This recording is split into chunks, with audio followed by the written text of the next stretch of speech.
When a blizzard trapped a CEO and her employee in a mountain cabin with only one bed, neither expected the storm outside would be nothing compared to what happened inside. What started as a simple corporate retreat in the Cascade Mountains turned into a night that would change two lives forever. Ethan Cole, a struggling single father, never imagined he'd be sharing a cabin and a bed with Charlotte Whitaker, the untouchable CEO of his company. But when survival meant breaking every professional boundary, they discovered something neither had felt in years, a connection that couldn't be ignored. Stay with me until the end, hit that like button, and comment what city you're watching from so I can see how far this story reaches. The Seattle skyline disappeared behind thick clouds as the company shuttle wound its way up the narrow mountain road. Ethan Cole sat in the third row, his fingers drumming absently against his knee while he stared out the frosted window. The Cascade Mountains loomed ahead, their peaks already buried under a blanket of fresh snow that had started falling an hour earlier. He shouldn't be here. His daughter Emma was spending the weekend with his sister back in the city, and while he trusted Sarah completely, leaving Emma always felt wrong. She was 7 now, bright-eyed and curious, and every moment away from her felt like time stolen from the only thing in his life that truly mattered. But missing the company retreat wasn't an option, not when he was already walking a tightrope at work, trying to prove himself worthy of the promotion he desperately needed. "Jesus, it's really coming down," muttered Travis from the seat beside him, pressing his face against the window. "Think they'll cancel this whole thing?" "Doubt it," Ethan replied, though part of him hoped they would. They've been planning this retreat for months. The shuttle lurched slightly as it navigated a sharp turn, and several employees gasped. Ethan's hand instinctively shot out to brace himself against the seat in front of him. Through the gap between headrests, he caught a glimpse of the front of the bus. That's when he saw her. Charlotte Whitaker sat in the second row, her posture impeccable despite the rough road, her attention focused on a tablet in her lap. Even from this distance, Ethan could see the sharp intelligence in her eyes, the way she absorbed information with the intensity of someone who never stopped working. Her dark hair was pulled back in a simple ponytail, and she wore a casual sweater that somehow still looked expensive, professional, without trying. She was the CEO of Cascade Construction and Development, the woman who had built the company from a small family business into one of Seattle's most respected firms. Everyone knew her reputation: brilliant, demanding, and completely untouchable. In the 3 years Ethan had worked there, he'd probably spoken to her directly. Maybe 5 times. Always brief exchanges about project deadlines or budget approvals. She existed in a different world, one of boardrooms and executive decisions, while Ethan lived in the trenches of project management, juggling subcontractors and trying to keep construction sites running on time and under budget. "She's something else, isn't she?" Travis said quietly, following Ethan's gaze.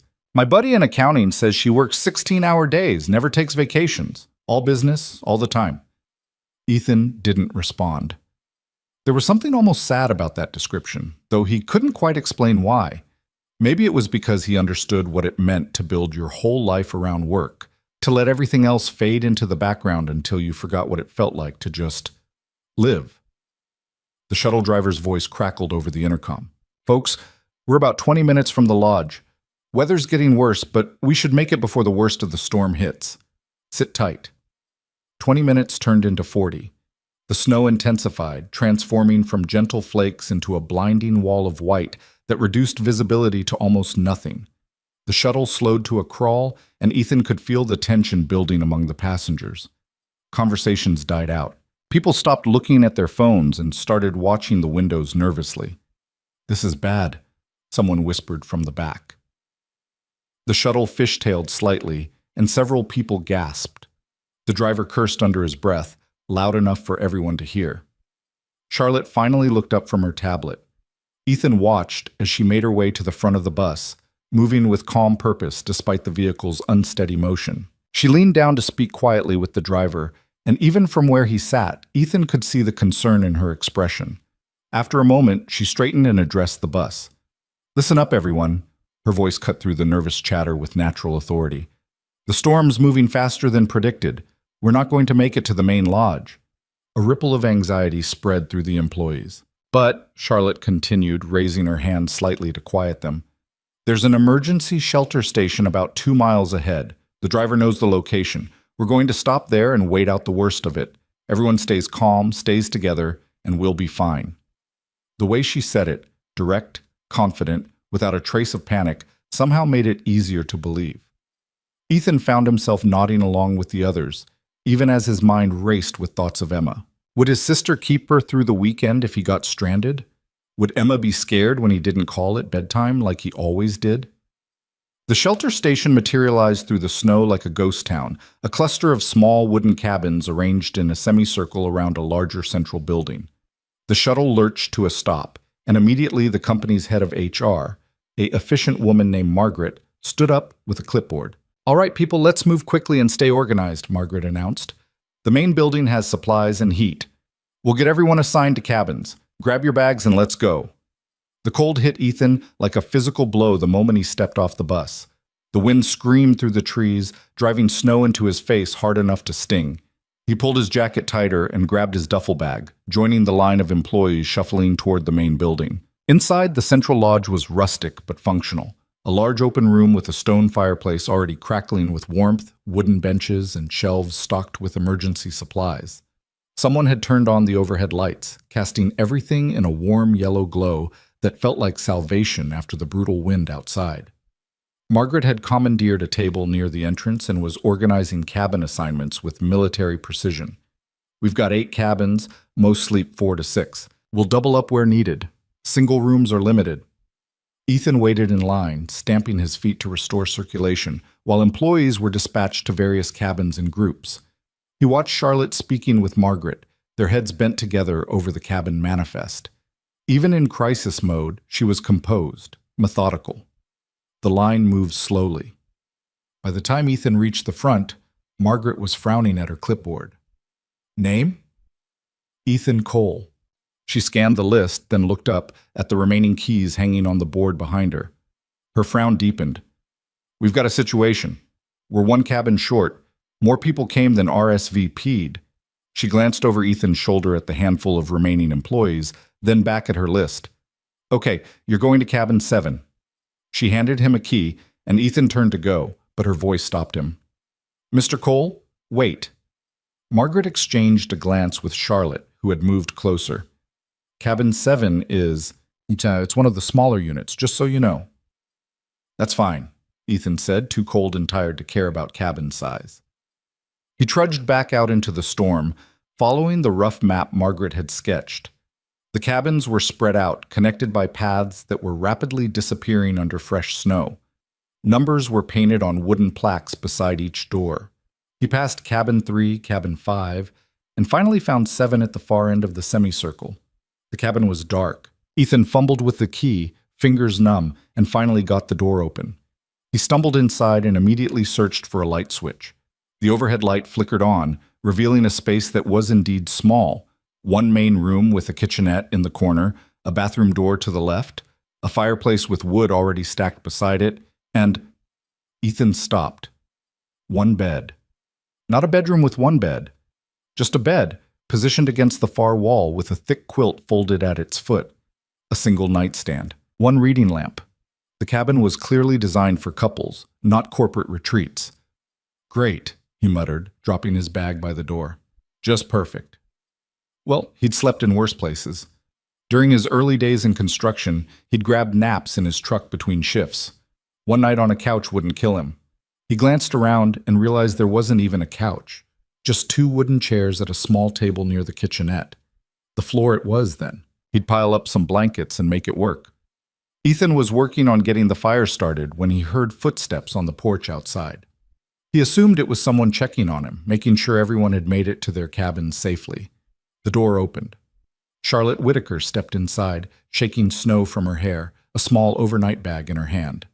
She looked up, saw Ethan crouched by the fireplace, and froze. For a long moment, neither of them spoke. "I'm in cabin 7, Charlotte said finally, her voice carefully neutral. She held up an identical key. Ethan slowly stood, understanding dawning with uncomfortable clarity. "So am I." Charlotte's eyes swept the room, taking in the single bed, the complete absence of any sleeping alternative. Her expression remained professional, but Ethan caught the slight tightening around her eyes.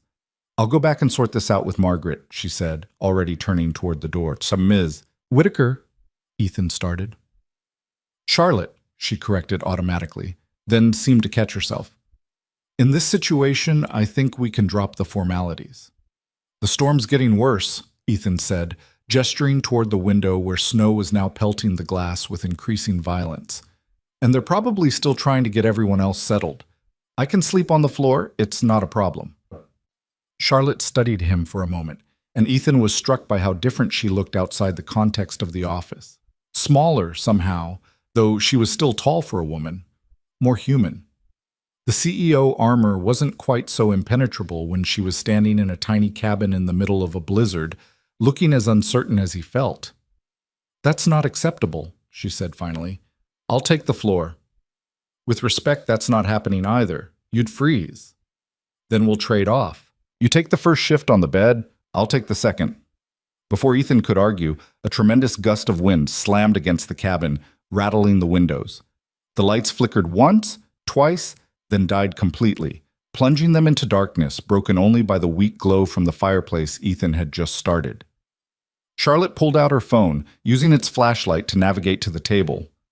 "Power's out. That settles it. I'm going back to the main lodge to see what other arrangements can be made." "In this?" Ethan moved to the window. He could barely see 3 feet beyond the glass. The storm had transformed into a full whiteout, the kind of blizzard that could kill someone in minutes if they got disoriented. "You won't make it 20 feet. None of the cabins even have porch lights now." He could see her weighing the options, that sharp mind running through probabilities and risks. Finally, she set her bag down with a quiet sigh. "This is highly irregular," she said. "Yeah," Ethan agreed. "It really is." The silence stretched between them, awkward and charged with the weight of their situation. Ethan turned back to the fireplace, feeding it larger pieces of wood, coaxing the flames higher. The warmth was growing at least. That was something. Charlotte moved to the kitchenette, opening cabinets with practiced efficiency. "There's coffee, canned soup, some crackers." She paused. "When was the last time you ate?" "Breakfast, I think. You?" "Same." She pulled out a pot and 2 cans of soup, chicken noodle, the kind that came in red and white cans and tasted like childhood. Ethan watched her work, surprised by how naturally she moved in the small kitchen. He'd somehow imagined that CEOs didn't cook their own food, that they lived in a world of catered meals and personal assistants. "I can do that," he offered. "I've got it." Charlotte's tone was polite but firm. "You focus on the fire. If the power doesn't come back, that's going to be our only heat source." They worked in companionable silence, the storm raging outside while the cabin gradually transformed from freezing to merely cold to almost comfortable. The fire built to a strong blaze, crackling and popping, casting dancing shadows across the walls. Charlotte heated the soup on a camping stove she'd found in one of the cabinets, and soon the smell filled the small space. "Bowls are above the sink," she said. Ethan retrieved them, simple ceramic bowls with a pine tree design, and Charlotte ladled soup into each. They sat at the small table, the only sound the howling wind and the steady crackle of fire. "This is surreal," Charlotte said after a moment, a hint of dry humor in her voice. "This morning I was reviewing Q4 projections. Now I'm eating canned soup in a cabin with one of my project managers while a blizzard tries to bury us." "Could be worse," Ethan said. "Could be cream of mushroom instead of chicken noodle." She actually laughed. A real laugh, not the polite chuckle he'd heard her use in meetings.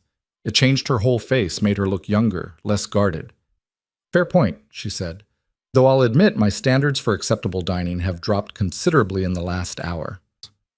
They ate slowly, and Ethan found himself relaxing despite the strangeness of the situation.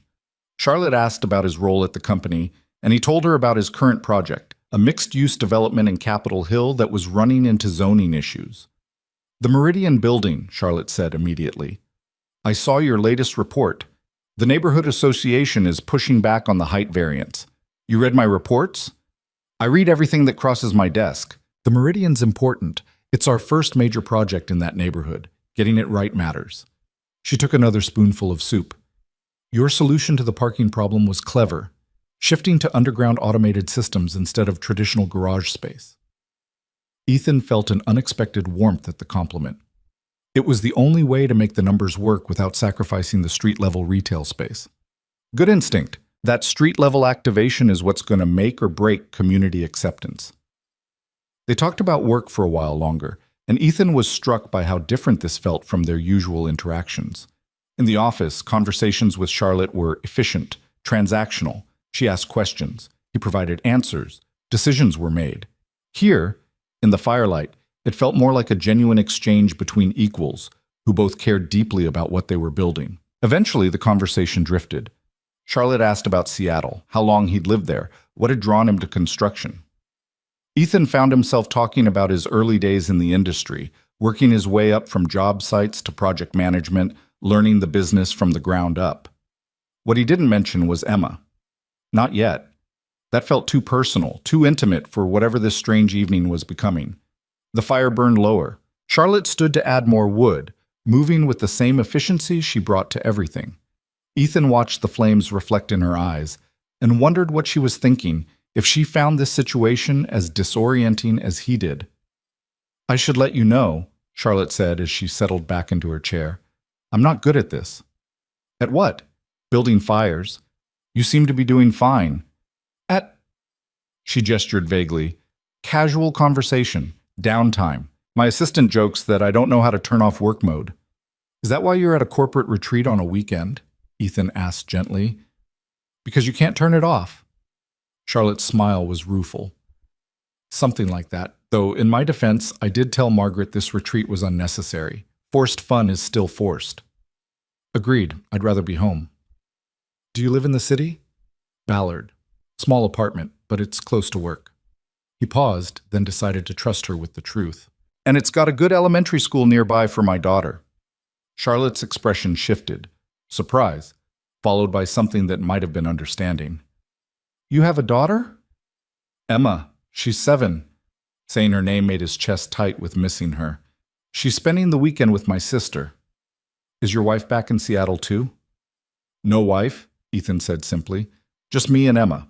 He didn't elaborate, and Charlotte had the grace not to push. Instead, she said quietly, "That must be difficult, balancing everything.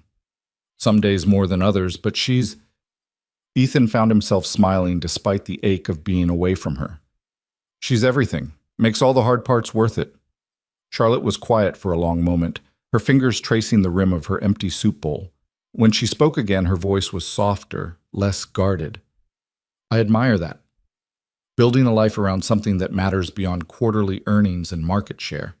"You built an entire company," Ethan pointed out. "That's not nothing." "No," she agreed. "But it's not the same as building a family. A real life." She stood abruptly, as if uncomfortable with the direction of the conversation. "It's getting late. We should figure out sleeping arrangements." The awkwardness came crashing back. Ethan looked at the bed, a full size, maybe a queen, with its thick quilt and 2 pillows, and then at the hardwood floor. "I meant what I said earlier," he told her. "I'll take the floor. I've slept in worse places." "And I meant what I said too. You'd freeze. This cabin's insulation isn't great, and once that fire dies down—" She shook her head. "We're both adults. We can share the bed like adults." Ethan's heart kicked up despite himself. "Are you sure?" "I'm sure that hypothermia is a real risk if either of us spends the night on the floor. I'm sure that we're both professionals who can handle an uncomfortable situation with maturity." Charlotte moved to her overnight bag, pulling out what looked like thermal pajamas. "I'll change in the bathroom. You can have the room." She disappeared, and Ethan was left standing there, trying to process what was happening. This was his CEO, the woman who signed his paychecks, the most powerful person in his professional world, and in about 5 minutes, they were going to share a bed. He changed quickly, pulling on sweatpants and a thermal shirt, hyper-aware of every sound from the bathroom. When Charlotte emerged, she'd traded her casual sweater and jeans for navy blue thermal pajamas that were somehow both practical and— Ethan forced himself to look away. "I'll take the left side," Charlotte said, her tone brisk and businesslike, as if announcing a seating arrangement at a board meeting. "Right side's fine with me." They approached the bed like it might bite. Charlotte pulled back the quilt while Ethan added 2 more logs to the fire, drawing out the moment. Finally, there was no more delaying. He crossed to the right side of the bed and sat down, keeping as close to the edge as physically possible. Charlotte did the same on her side. They lay down in the darkness, a careful gap of space between them, both rigidly staying on their respective sides. The wind howled outside, rattling the shutters. The fire crackled. Neither of them moved. "This isn't weird at all," Ethan said after a few minutes of suffocating silence. Charlotte laughed, that real laugh again, surprised out of her. Not even a little bit.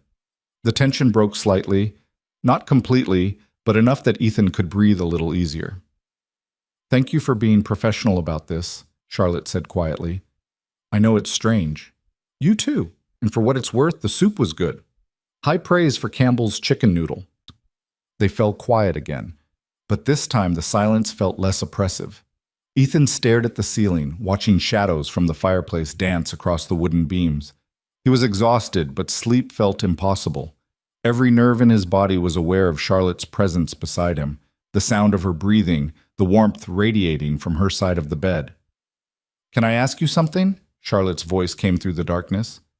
"Sure." "Do you like what you do? The work, I mean. Or is it just a job to pay the bills?" Ethan considered the question. "Both, I guess. I like building things, solving problems. There's something satisfying about taking a project from blueprints to reality." He paused. "But yeah, it's also about Emma, making sure she has everything she needs." "What happened with her mother, if you don't mind me asking?" "She left when Emma was 2. Said motherhood wasn't what she expected, wasn't what she wanted." The old pain was duller now, worn smooth by years, but still there. Packed her bags one morning and never looked back. No custody fight, no visitation requests. Just gone. "I'm sorry." "Don't be. We're better off, honestly. Emma deserves people who choose to be in her life, not someone who's going to resent her." Ethan shifted slightly. "What about you? Do you like what you do?"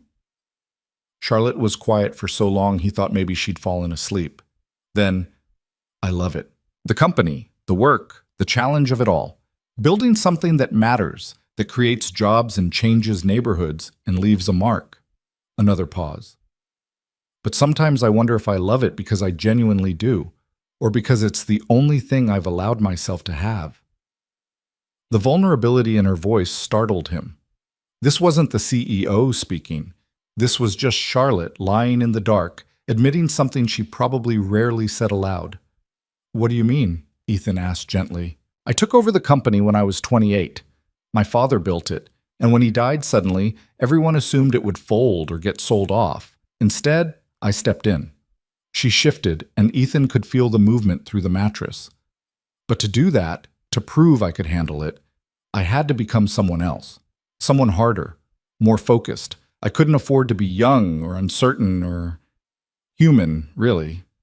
So I wasn't." "That sounds lonely." "It is." The admission was barely a whisper, but lonely was the price of success. "I made peace with that a long time ago." Ethan turned his head slightly, trying to make out her features in the darkness. "Did you, though? Make peace with it?" Silence. Then a soft exhale that might have been a laugh or a sigh. "No," Charlotte said finally. "No, I don't think I did." The wind shifted outside, and a draft somehow found its way into the cabin despite the fire. Ethan felt goosebumps rise on his arms, felt Charlotte shift as the cold reached her too. "Temperature's dropping," he observed. "The fire's dying." Neither of them moved to fix it. Neither of them wanted to leave the bed and lose what little warmth they had. Gradually, unconsciously, the gap between them narrowed. Ethan wasn't sure who moved first, maybe both of them, drawn by simple survival instinct toward shared warmth. But slowly, incrementally, the space disappeared. Charlotte's shoulder brushed his arm. Neither pulled away. "This is practical," Charlotte murmured, though Ethan couldn't tell if she was trying to convince him or herself. "Body heat, basic survival." "Absolutely," Ethan agreed. "Purely practical." Her hand found his under the quilt, fingers cold. He wrapped his palm around hers without thinking, sharing warmth. Such a simple gesture, but it felt monumental, the CEO of his company, holding his hand in the darkness. "Tell me about Emma," Charlotte said quietly. "What's she like?" So Ethan did. He told her about Emma's obsession with dinosaurs, how she could name every species in the Natural History Museum, about her laugh, which was too loud and completely infectious, about the way she insisted on wearing mismatched socks because matching is boring, Dad. about bedtime stories and scraped knees and parent-teacher conferences where he was always the only father in a room full of mothers. Charlotte listened without interrupting, her thumb tracing small circles on the back of his hand, an absent gesture she probably didn't even realize she was making. "She sounds wonderful," Charlotte said when he finished. "You're lucky to have her." "I know." Ethan squeezed her hand gently. "What about you? Did you ever want kids?" "I don't know," Charlotte admitted. "I never let myself think about it seriously. Building the company took everything I had. And then years passed, and suddenly I was 35, then 40, and it felt like that ship had sailed." She paused. "Sometimes I wonder, though, what that parallel life might have looked like. It's not too late." "Maybe not, but it would require becoming a different person, someone who could make space for a life outside of work. I'm not sure I know how to do that anymore." "Maybe you just need the right reason to try." Charlotte turned toward him then, and in the dim glow from the dying fire, Ethan could see her face, open, unguarded in a way he'd never seen before. No CEO armor, no professional distance, just a woman who'd spent years being strong and was tired of it. "Maybe," she whispered. The space between them disappeared completely. Ethan wasn't sure which of them moved first, but suddenly Charlotte was in his arms, her head tucked against his chest, her cold feet tangled with his under the quilt. It wasn't sexual. It was something deeper, more fundamental. Two people who'd been alone for too long, finding unexpected comfort in each other. "This is probably inappropriate," Charlotte murmured against his shirt. "Probably. We should maintain professional boundaries." "We should." Neither of them moved apart. Ethan's hand found its way to her hair, fingers threading through the dark strands that had fallen from her ponytail. Charlotte's arm wrapped around his waist, holding on like he was an anchor in a storm, which, he supposed, he was. "I don't do this," Charlotte said quietly. "I don't let people see me like this. Vulnerable. Your secret's safe with me." "Why does this feel so natural? We barely know each other." Ethan thought about that. Maybe because we're both tired of being strong all the time. Maybe because sometimes the universe puts you exactly where you need to be, even if it doesn't make sense. Charlotte lifted her head slightly, enough to look at him. In the firelight, her eyes were impossibly dark, searching his face for something. "What are we doing, Ethan?" "I don't know," he admitted. "But it doesn't feel wrong, does it?" "No." Her voice was soft, wondering. "It doesn't." She settled back against his chest, and Ethan held her, listening to the storm rage outside while warmth bloomed between them. This woman who commanded boardrooms and made million-dollar decisions was curled against him like she belonged there, like this was the most natural thing in the world. Hours passed. The fire died to embers. The temperature dropped further, but wrapped together under the thick quilt, they stayed warm. Ethan felt Charlotte's breathing slow and deepen as sleep finally claimed her, but he stayed awake a while longer, his mind racing. Tomorrow, they'd have to go back to reality. Back to Seattle, to the office, to the clear hierarchy that defined their professional relationship. This night would become an anomaly, a strange story they'd probably never speak of again. But right now, in this moment, none of that mattered. Right now, there was just the warmth of another person, the quiet comfort of not being alone, and the surprising rightness of holding Charlotte Whitaker while the mountain tried to bury them under snow. Ethan finally let his eyes close, Charlotte's steady heartbeat against his chest, lulling him towards sleep. The storm howled on, but inside the cabin, everything was still. Ethan woke to pale gray light filtering through the cabin windows and the unfamiliar weight of another person in his arms. For a disoriented moment, he couldn't remember where he was or why Charlotte Whitaker's head was resting on his shoulder, her breath warm against his neck. Then memory flooded back. The storm, the cabin, the impossibility of the night before. Charlotte was still asleep, her face peaceful in a way he'd never seen during waking hours. The sharp edges that defined her in the office had softened completely, leaving someone who looked younger, almost fragile. Her hand was still curled against his chest, fingers twisted in the fabric of his shirt like she'd been holding on even in sleep. Ethan didn't move.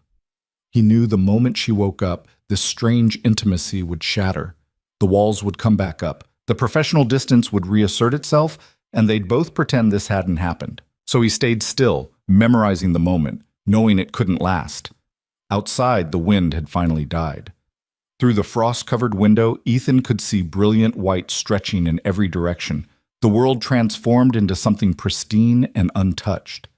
The storm had passed, leaving behind a silence so complete it felt almost sacred. Charlotte stirred against him, a small sound escaping her throat as consciousness returned. Ethan felt the exact moment awareness hit her. Her body went rigid, her breathing changed, and slowly, carefully, she pulled back to look at him. "Good morning," Ethan said quietly, trying to keep his voice neutral, giving her an out if she needed one. Charlotte's eyes searched his face, and he watched a dozen different emotions flicker across her features. Surprise, embarrassment, something that might have been regret, and underneath it all something warmer that she quickly tried to bury. "Good morning." She sat up slowly, putting distance between them, one hand smoothing her hair back from her face. "The storm stopped." "Looks like it." They both knew what that meant. The storm stopping meant rescue, meant returning to the main lodge, meant the end of whatever this strange bubble had been. Charlotte swung her legs out of bed, her movements precise and controlled, every inch the CEO again. "I should check in with Margaret," she said, reaching for her phone on the nightstand. Her finger swiped across the dark screen several times before she frowned. "Dead battery. Yours?" Ethan checked his own phone. "Same. The power must still be out if nothing charged overnight." Charlotte stood, wrapping her arms around herself against the morning chill. The fire had died completely, leaving the cabin cold enough that their breath misted in the air. "I'll get dressed and head to the main lodge, see what the situation is." "Charlotte, wait." She paused at the bathroom door, not quite looking at him. "About last night," Ethan started, then stopped, unsure what he was even trying to say. That it had meant something? That he wanted it to mean something? That he was terrified it would mean nothing? "Last night was," Charlotte's voice was careful, measured, "an unusual circumstance. We both did what we needed to survive the cold, that's all." The words hit harder than Ethan expected, even though he'd known she'd say something like that. Even though it was probably the smart thing, the professional thing, to pretend those hours in the darkness had been purely practical. "Right," he said. "Of course." Charlotte's expression flickered, just for a second, with something that looked like disappointment, or maybe relief. Then it was gone, replaced by cool composure. "I'll be back shortly with an update on when we can leave."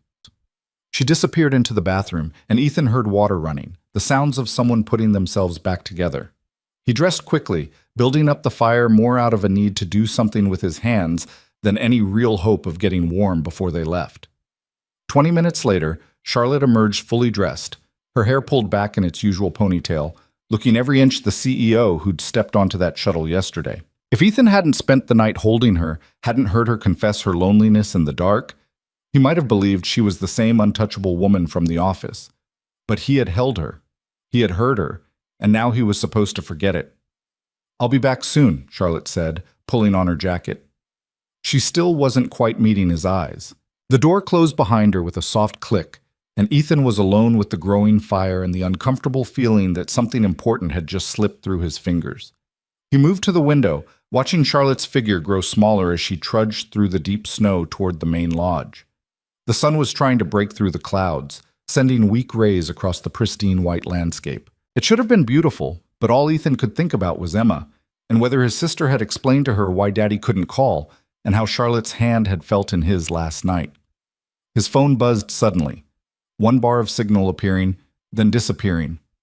Not enough to make a call, but he managed to send a quick text to his sister before the service vanished again. "Storm passed. Should be home today. Tell Emma I love her." The response came through in fragments over the next few minutes. "She's fine. Having fun. Don't worry." Ethan pocketed the phone and paced the small cabin, restless energy building with nowhere to go. Last night had felt like stepping outside of real life, like the storm had created a space where normal rules didn't apply. But morning had arrived with brutal clarity. He was still just a project manager. Charlotte was still his CEO, and whatever had happened between them couldn't continue in the real world. Could it? The question gnawed at him. He thought about the way she'd looked at him in the firelight, the vulnerability in her voice when she'd admitted her loneliness. That hadn't been fake. Whatever else last night had been, it had been real. But real didn't mean possible. Ethan was still wrestling with these thoughts when the cabin door opened and Charlotte stepped back inside, her cheeks flushed from the cold. "The main road's being cleared now," she announced, brushing snow from her jacket. "They're estimating we can get the shuttle moving in about 3 hours. Everyone's gathering at the main lodge for breakfast." "Okay." Ethan grabbed his own jacket. "I'll pack up and head over." "Ethan." He turned. Charlotte was standing very still, her hand on the back of one of the wooden chairs, her knuckles white with tension. "What I said earlier," she began, then stopped, seeming to struggle with the words. "About last night being just about survival. That wasn't entirely true." Ethan's heart kicked up. "No?" "No." Charlotte looked at him directly for the first time that morning, and the guard she'd put up cracked slightly. "It meant something to me. I just don't know what to do with that." "Neither do I," Ethan admitted. They stood there, the morning light streaming between them, both clearly wanting to say more, but neither knowing how. Finally, Charlotte shook her head slightly. "We should go. People will wonder where we are." The walk to the main lodge was quiet, their boots crunching through snow that came up to their knees in places. Other employees were emerging from cabins, looking tired but cheerful, already swapping stories about the storm. Ethan and Charlotte maintained a careful distance from each other, two professionals who happened to be walking in the same direction. Inside the main lodge, the scene was controlled chaos. Someone had gotten the generator working, so there was coffee and heat and people charging their phones at every available outlet. Margaret was organizing breakfast. Apparently, the emergency supplies included industrial quantities of oatmeal and instant coffee, while other employees clustered in groups sharing their experiences from the night before. "Cole! Whitaker!" Travis waved them over to where he was sitting with a few other project managers. "How'd you guys fare?" "We had 6 people crammed into a cabin meant for 4. Pretty sure I'm going to have Jenkins's elbow imprinted on my spine for the rest of my life." "We managed," Ethan said carefully, accepting a cup of coffee from someone. Charlotte had already moved away, pulled into a conversation with Margaret and a few other senior staff members. Ethan watched her shift seamlessly back into CEO mode, discussing logistics and making decisions about the return trip. If she was at all affected by their night together, nothing in her demeanor showed it. "Man, you look exhausted," Travis observed. "Rough night?" "Couldn't sleep much," Ethan said, which was true enough. "Storm was pretty intense." The morning dragged on. Employees ate, charged their phones, called worried family members. Ethan managed to get through to his sister and spent 10 precious minutes talking to Emma, who was far more interested in telling him about the pillow fort she'd built than hearing about his adventure in the mountains. "I made it 5 stories tall, Daddy. Aunt Sarah said it's an engineering marvel." "I bet it is, sweetheart. I'll see it when I get home tonight, okay?" "Okay, love you." "Love you too, Em." Hanging up left Ethan feeling hollowed out in a way he couldn't quite explain. Emma was fine. He'd be home in a few hours. Everything was as it should be, so why did he feel like he was leaving something important behind in that small cabin? "Attention, everyone," Margaret's voice cut through the conversations. "The road's been cleared faster than expected. We're loading the shuttle in 20 minutes. Make sure you've got all your belongings from the cabins." A general scramble ensued. Ethan retrieved his bag from cabin 7, taking one last look at the space that had contained so much of last night. The bed was neatly made. Charlotte must have done that before leaving this morning. The fire reduced to cold ash. It looked like nothing had happened here at all. The shuttle ride back down the mountain was completely different from the terrifying ascent. The sun was out now, turning the snow-covered landscape into something magical. People chatted and laughed. The near disaster transformed into a bonding experience they'd talk about for years. Ethan sat in his same seat from before, watching the scenery pass. Charlotte was up front again, but this time she wasn't working on her tablet. She was staring out the window, lost in thought, her expression unreadable. Travis leaned over. "Did you hear Whitaker and some project manager got stuck together in one of the small cabins? Apparently there was only one bed." Ethan's stomach dropped. "Where'd you hear that?" "Margaret was telling someone this morning. Didn't mention who the project manager was, though. Poor bastard probably had to sleep on the floor while the CEO took the bed." Travis laughed. Can you imagine? Most awkward night ever. Yeah, Ethan said faintly. I can imagine. He caught Charlotte's reflection in the window. She was very deliberately not looking back at the rest of the bus. Her spine was rigid, her shoulders tense. She'd heard the conversation too. The shuttle pulled into the company parking lot just after noon. People scattered quickly, eager to get home, get warm, get back to their normal lives. Ethan grabbed his bag and was heading for his car when he heard his name. Mr. Cole. A moment? Charlotte was standing by her car, a sleek silver sedan that probably cost more than Ethan made in 2 years. She'd put on sunglasses despite the cloudy sky, hiding her eyes. Ethan walked over, very aware of the few remaining employees who might be watching. Yes, Ms. Whitaker? The formality felt wrong after everything, but Charlotte didn't correct him this time. I wanted to thank you, she said quietly, for your discretion last night, and for being a gentleman about an uncomfortable situation. Of course. The words felt stiff, formal, nothing like the easy conversation they'd shared in the dark. It was no problem. Charlotte nodded once, crisp and professional. I'll see you in the office tomorrow then. Have a good rest of your weekend. She got in her car and drove away, leaving Ethan standing in the parking lot feeling like he'd just been dismissed, which he supposed he had been. The drive back to Ballard passed in a blur. Ethan picked up Emma from his sister's apartment, grateful for her endless chatter about her weekend, the way she climbed into his arms and hugged him tight. This was what mattered. This was real. His daughter, his life, his responsibilities. Charlotte Whitaker existed in a different world, and one night in a cabin didn't change that. But that night, after Emma was asleep, Ethan found himself standing at his apartment window, looking out at the Seattle skyline and thinking about a woman who'd admitted she was lonely, who'd held on to him like he was the only solid thing in a storm, who'd looked at him this morning like she wanted to say something but couldn't find the words. Monday morning arrived with gray skies and rain, typical Seattle weather that matched Ethan's mood perfectly. He dropped Emma at school, drove to the office, and tried to prepare himself for whatever came next. The office felt different somehow, though nothing had actually changed. Same cubicles, same break room coffee, same fluorescent lights. Ethan settled at his desk and pulled up the Meridian project files, determined to lose himself in work. At 10 o'clock, his phone rang. Internal extension. Ethan Cole. Mr. Cole, this is Charlotte Whitaker's office. She'd like to see you in her office at 11. Is that convenient? Ethan's pulse jumped. Yes, that's fine. He spent the next hour trying not to catastrophize. Maybe it was about the Meridian project. Maybe she wanted to discuss his performance review. Maybe, and this was the thought that made his hand shake slightly, she wanted to address what had happened in the cabin. At precisely 11 o'clock, Ethan knocked on the frosted glass door marked Charlotte Whitaker, CEO. Come in. Her office was on the top floor, with floor-to-ceiling windows overlooking Elliott Bay.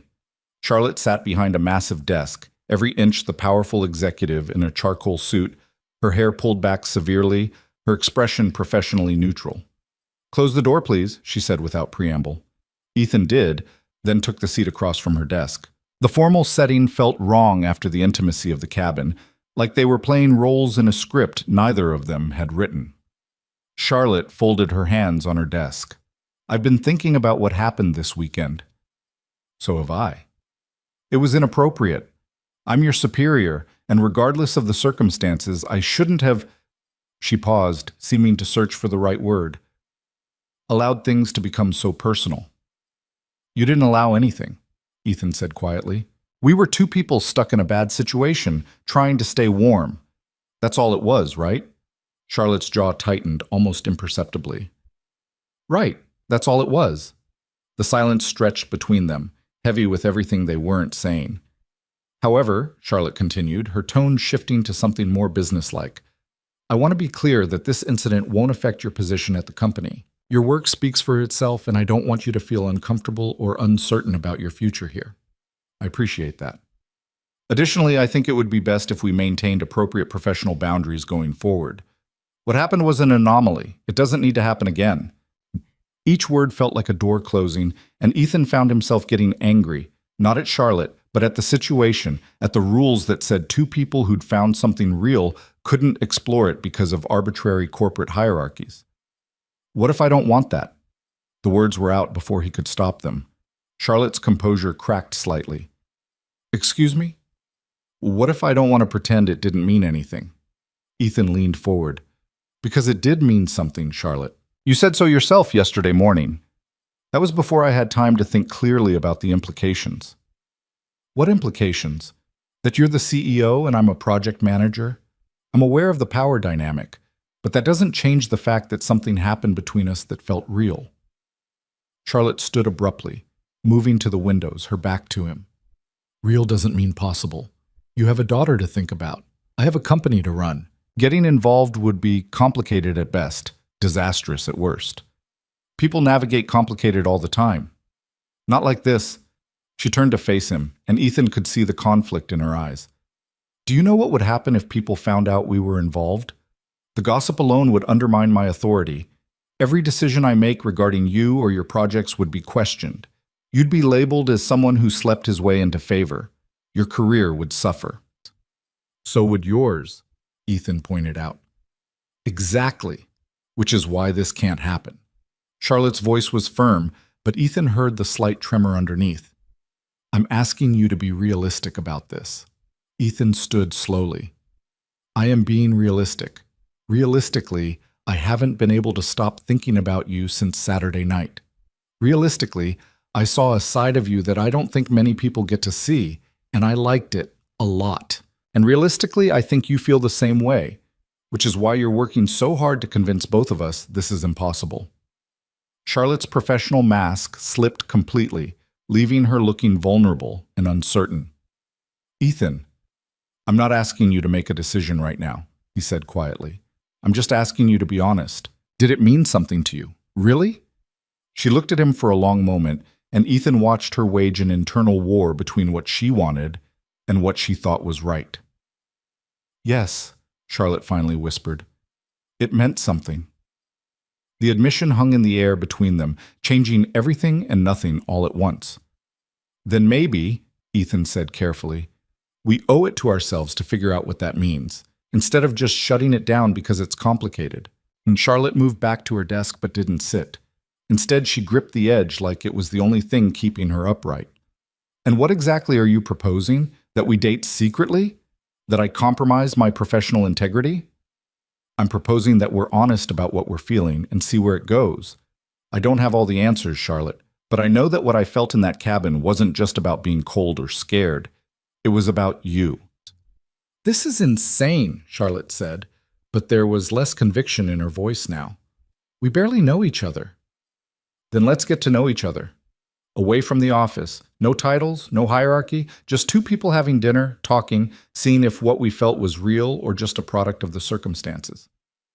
And if it is real, what then? We still work together. That doesn't change. Ethan took a risk and moved closer, not touching her, but close enough that he could see the gold flecks in her eyes. If it's real, we figure it out. Together. Isn't that what you do with anything worthwhile? Figure out the complications instead of running from them? Charlotte's breath caught slightly. For a moment, Ethan thought she might reach for him, might close the distance between them. Instead, she stepped back, putting the desk between them again like a barricade. I need time to think about this, she said finally. This isn't a decision I can make impulsively. I understand. Do you? Charlotte's eyes searched his face. Because once we cross this line, Ethan, there's no going back. Everything changes. Your career trajectory, my professional reputation, the way people see both of us. Are you really ready for that? I don't know, Ethan admitted, but I'm willing to find out if you are. Charlotte closed her eyes briefly, and when she opened them again, Ethan saw resignation and hope warring in equal measure. Give me a week, she said. 1 week to think clearly about this without the pressure of you standing in front of me making compelling arguments. A week, Ethan agreed. But Charlotte, whatever you decide, I need you to be honest with yourself about what you want, not just what you think is appropriate or professional or safe. That's what terrifies me, she said softly. What I want might not be what's wise. Ethan headed for the door but paused with his hand on the handle. For what it's worth, I think you've spent enough years doing what's wise. Maybe it's time to do what makes you happy instead. He left before she could respond, his heart pounding as he walked back to his desk. He just laid everything on the line with his CEO, pushed for something that could either transform his life or destroy his career. The week that followed was excruciating. Ethan threw himself into work, staying late at the office, triple-checking project timelines, anything to keep his mind occupied. He saw Charlotte occasionally in meetings or passing in the hallway, and each time their eyes met, he saw the same conflict he felt reflected back at him. Emma noticed his distraction. "You're thinking about something," she announced Wednesday night over dinner. "Just work stuff, sweetheart." "Is it a problem?" "Because you always say problems are just puzzles waiting to be solved." Ethan smiled despite himself. "When did you get so smart?" "I've always been smart, Daddy. You just finally noticed." On Friday evening, exactly 1 week after the storm, Ethan was packing up for the day when his phone buzzed with a text from an unknown number. Fireside Cafe. Tomorrow, 2 p.m. Just 2 people having coffee. No titles. His hands shook slightly as he typed back. "I'll be there." Another buzz. "And Ethan? I've never been more terrified of anything in my life. Me either.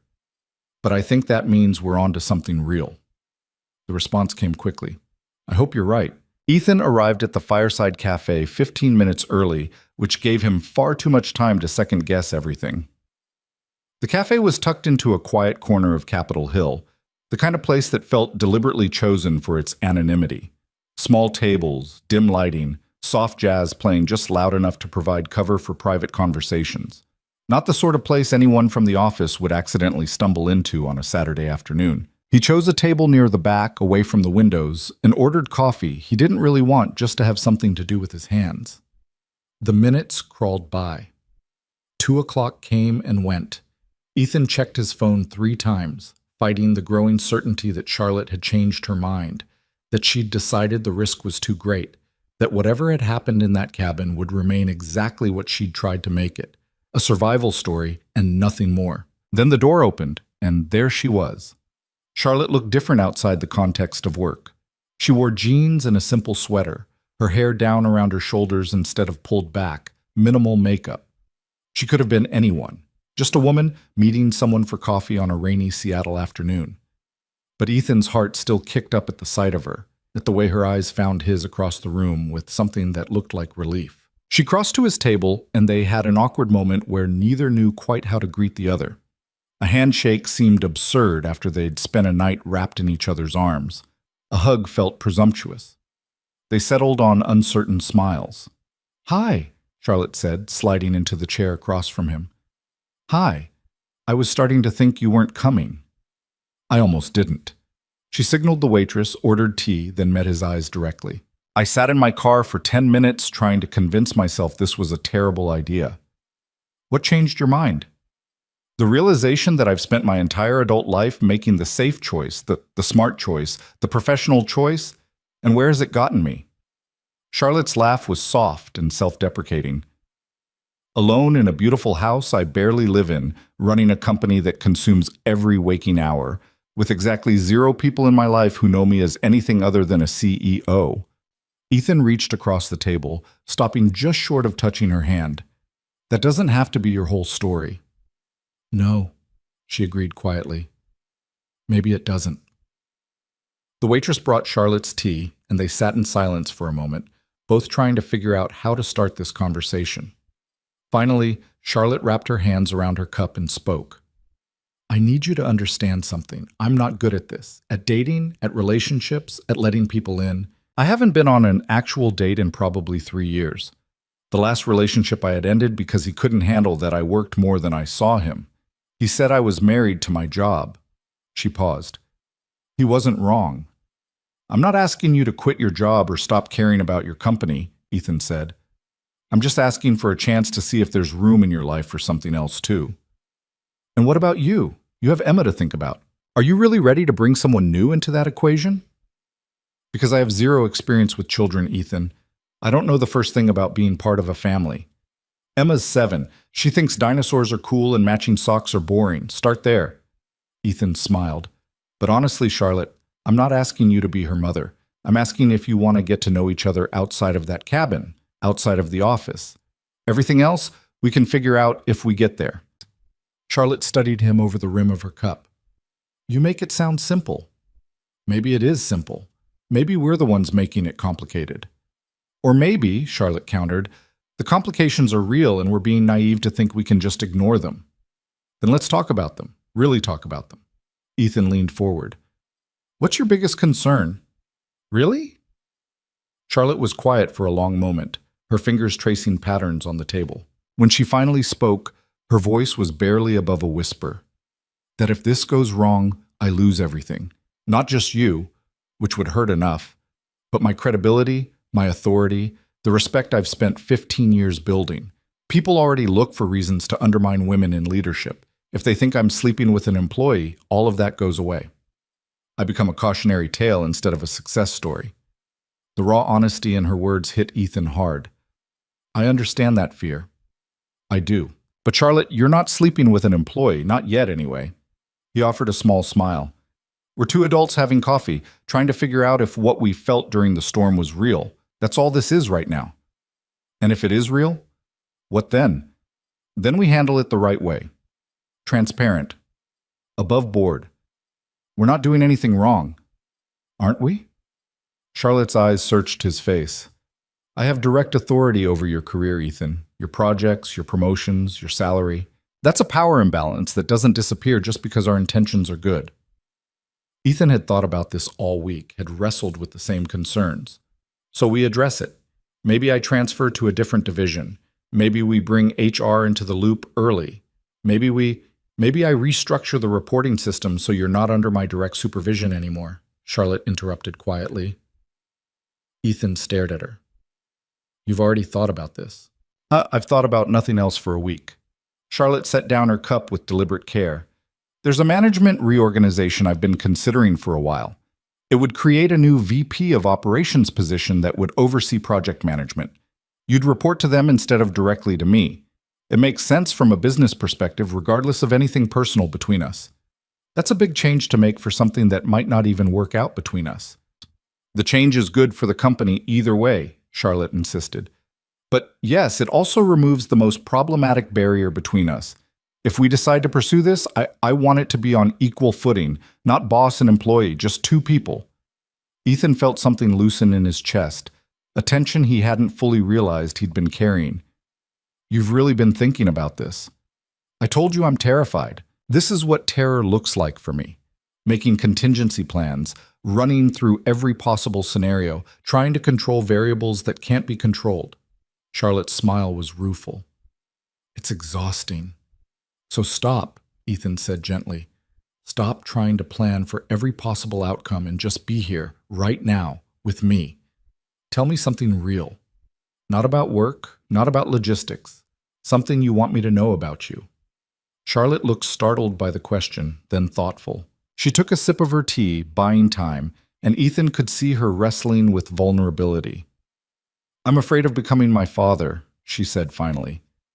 He built the company, but it cost him everything else. His marriage fell apart when I was 12. He never remarried, never dated seriously, worked himself into an early grave at 59 because he literally couldn't imagine life without the company at the center of it. She met Ethan's eyes. I'm 42, Ethan. I'm already halfway there. No, you're not. Aren't I? I live alone. I work constantly. I can't remember the last time I did something just because it made me happy instead of because it advanced some professional goal. But you're here, Ethan pointed out, right now. This coffee isn't a business meeting.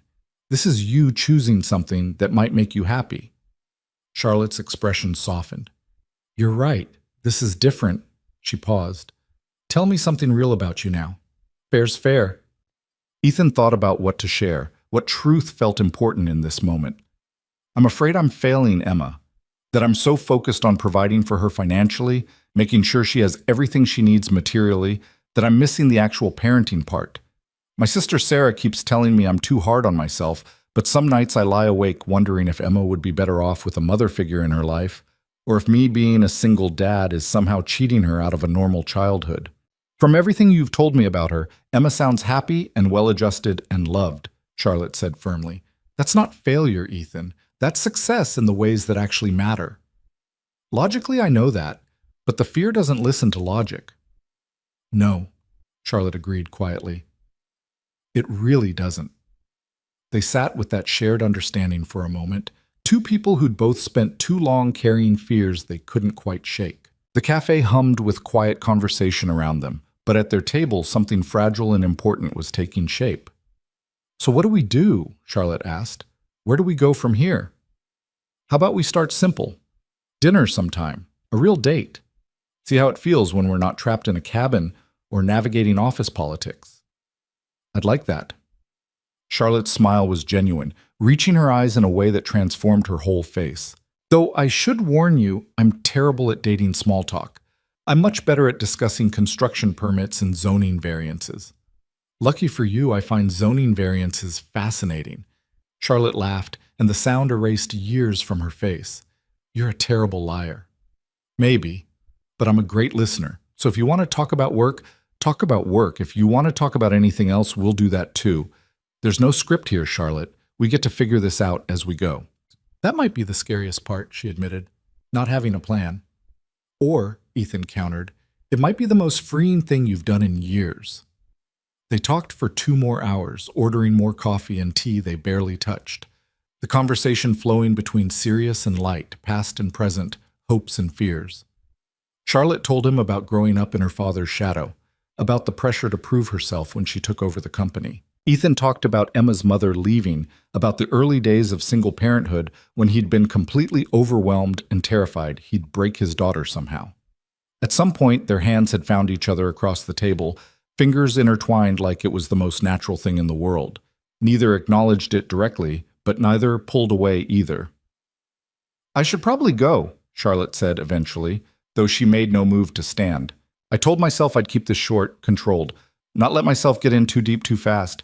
How's that working out for you?" "Terribly." But she was smiling. "When can I see you again?" "Whenever you want." Charlotte pulled out her phone, scrolling through what Ethan could see was a packed calendar. "I have a board meeting Monday, conference calls Tuesday morning, site visits Wednesday. Thursday evening? There's a new Italian place in Fremont that's supposed to be excellent. Thursday works, 7 o'clock? Perfect." Charlotte squeezed his hand once, then slowly pulled away like breaking contact required actual effort. "Ethan, this still scares me. All of it." "Me too. But I think it's a good kind of scared. The kind that means something matters." Charlotte stood, gathering her coat and bag. "I'm going to hold you to that when I'm having a panic attack Tuesday afternoon about what we're doing. Call me. I'll talk you down." She paused, looking down at him with an expression that was equal parts terror and hope. This could be amazing or it could be a disaster. Only one way to find out. Charlotte leaned down suddenly, pressing a quick kiss to his cheek that somehow felt more intimate than everything that had happened in the cabin. Then she was gone, leaving Ethan sitting alone with cold coffee and the lingering warmth of her lips against his skin. He sat there for a while longer, processing what had just happened. They'd crossed a line today, moved from possibility into something concrete. Thursday. A real date. The thought made him nervous and exhilarated in equal measure. His phone buzzed as he was leaving the cafe. "Thank you for today, for being patient with me, for making me believe this might actually work. See." Ethan smiled as he typed back. "Thank you for taking the chance. See you Thursday." The days between Saturday and Thursday felt like they lasted both forever and no time at all. Ethan went through the motions at work, increasingly aware of Charlotte's presence in the building even when he couldn't see her. They'd exchanged a few texts, nothing inappropriate, just small moments of connection. Charlotte sending him a photo of an absurdly complicated zoning document with the caption, "Still think these are fascinating?" Ethan replying with a picture of Emma's latest dinosaur drawing and she wants to know if T-Rex really had feathers. On Wednesday, Charlotte made the announcement about the restructuring. A new VP of Operations position would be created, effective immediately.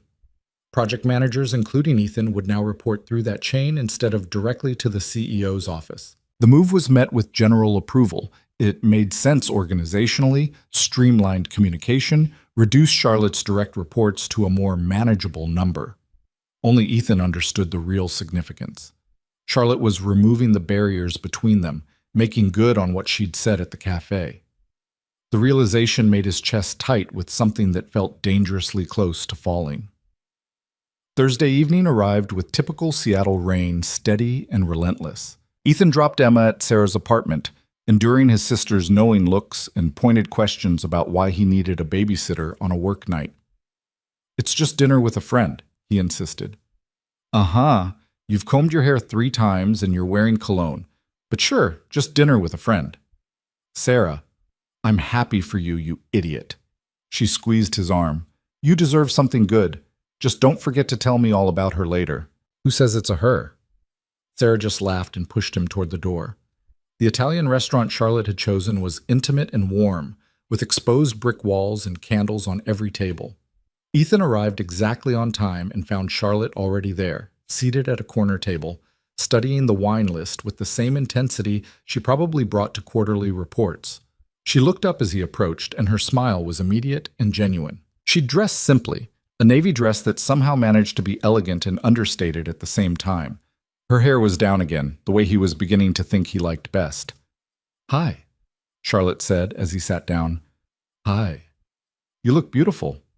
She blushed slightly, and Ethan realized he'd probably never seen Charlotte Whitaker blush before. "Thank you. You clean up pretty well yourself." They ordered wine, and the sommelier launched into an enthusiastic description of the Chianti that Charlotte politely endured before ordering it anyway.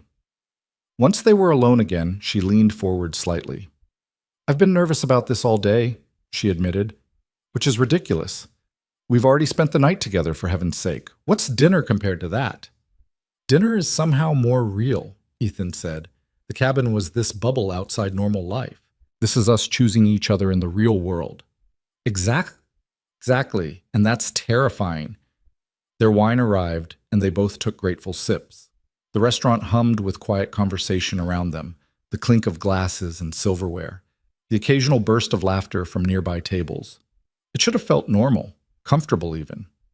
Instead, Ethan felt like every nerve in his body was on high alert, hyper-aware of Charlotte across from him, of the significance of this moment. "Tell me about Emma," Charlotte said suddenly.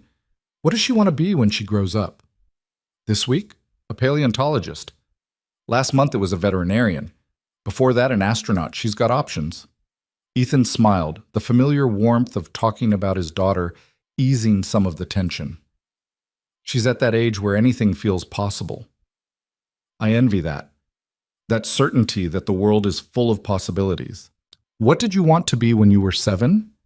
Charlotte thought about it, a distant look in her eyes. "An architect, actually. I used to spend hours drawing elaborate buildings, designing entire cities. My father said it was impractical, that I should focus on business if I wanted to run the company someday." She laughed softly. "I listened to him, obviously." "Do you ever regret it? Not pursuing architecture?" "Sometimes. But I think I found a way to do it anyway, just differently. Every building we construct is something I've had input on.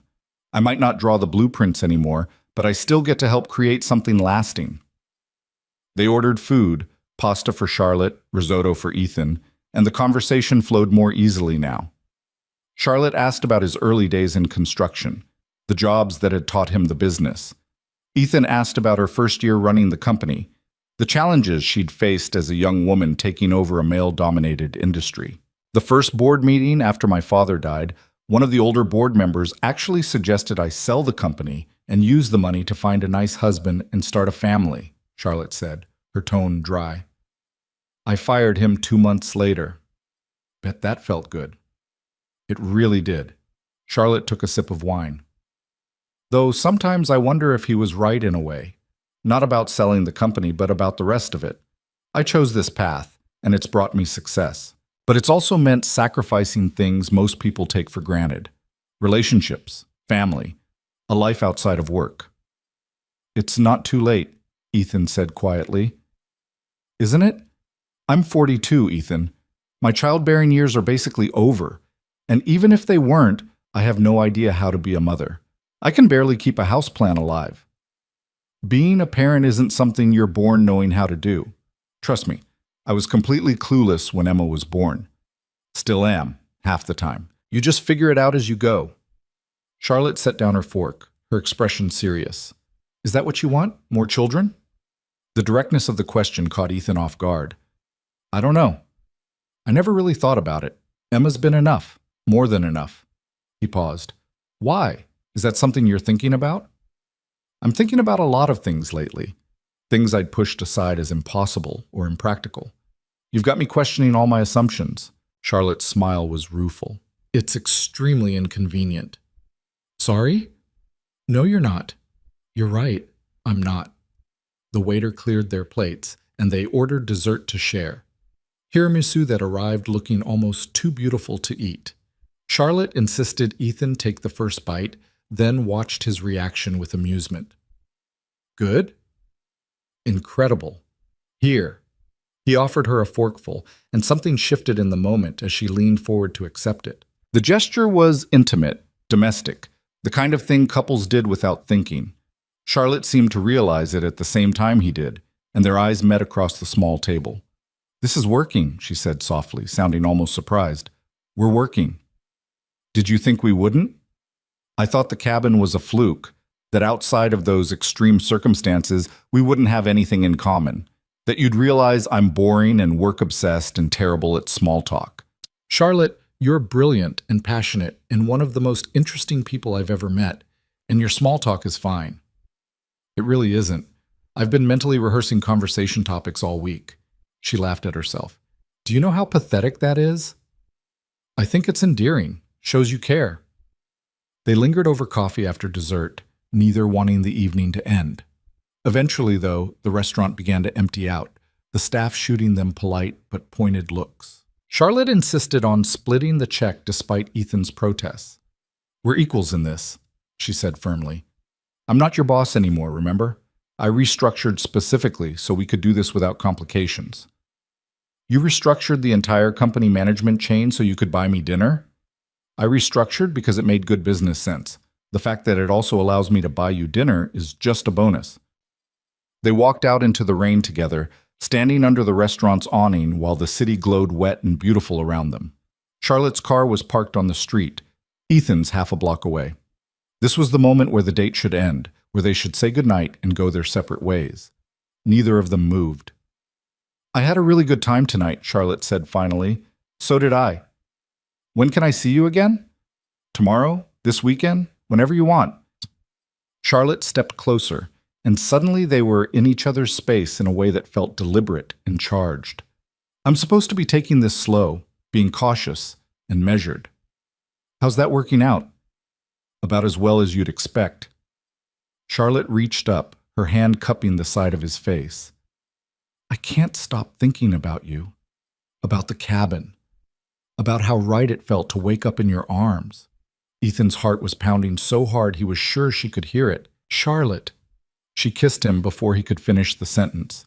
Not the careful, tentative kiss he might have expected, but something deeper, more certain, like she'd made a decision and was committing to it fully. Ethan responded immediately, his arms going around her waist, pulling her closer as the rain fell around them and the city faded into background noise. When they finally broke apart, both breathing hard, Charlotte rested her forehead against his. That was highly unprofessional, she murmured.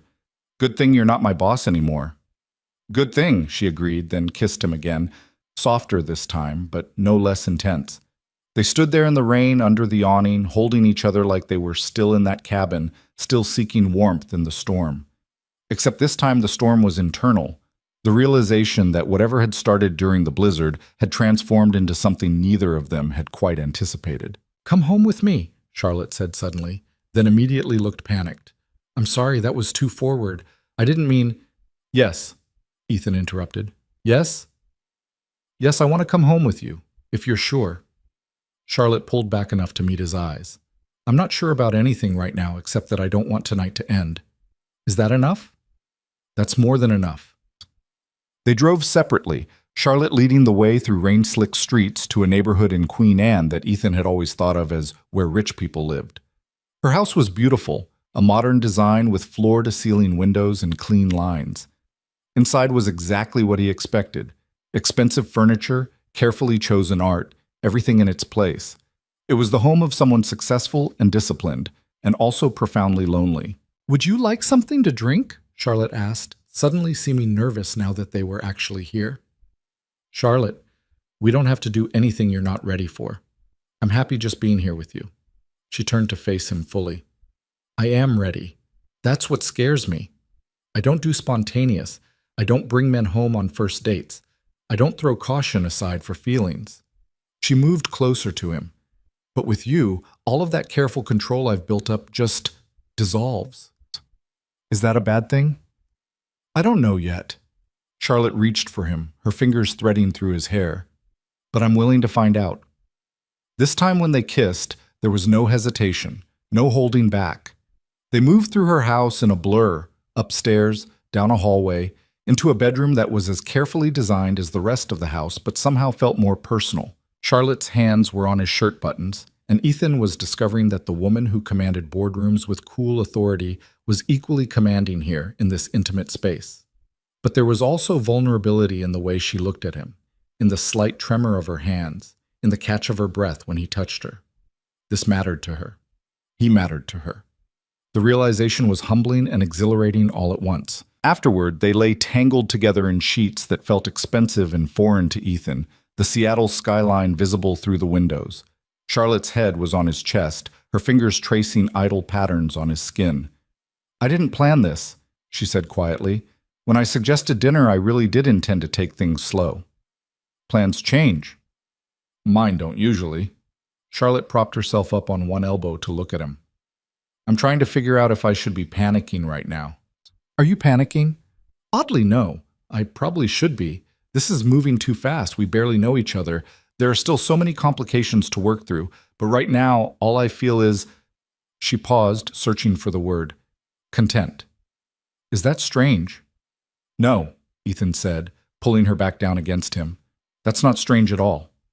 They stayed like that for a long time, just holding each other, not talking, letting the weight of what had just happened settle over them. Eventually, Charlotte's breathing evened out into sleep, but Ethan stayed awake, staring at the ceiling and trying to process the whirlwind his life had become.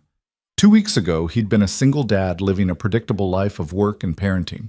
Then a storm had trapped him in a cabin with a woman who'd somehow become essential in the span of a single night. And now here he was, in her bed, in her life, feeling things he hadn't felt in years, and wondering how something that should be complicated felt so remarkably simple. His phone buzzed on the nightstand, a text from Sarah. Hope dinner went well. Emma wants to know if you can take her to the aquarium tomorrow. S. Ethan smiled and typed back a response. Dinner was great. Aquarium sounds perfect. I'll pick her up at 10. Real life was waiting for him outside this bedroom, outside this perfect moment. Emma and work and all the usual responsibilities that defined his days. But for tonight, he let himself just be here, holding Charlotte while she slept, feeling the steady rise and fall of her breathing against him. It was enough. For now, it was more than enough. Morning came too soon, pale light filtering through Charlotte's bedroom windows and pulling Ethan from the deepest sleep he'd had in months.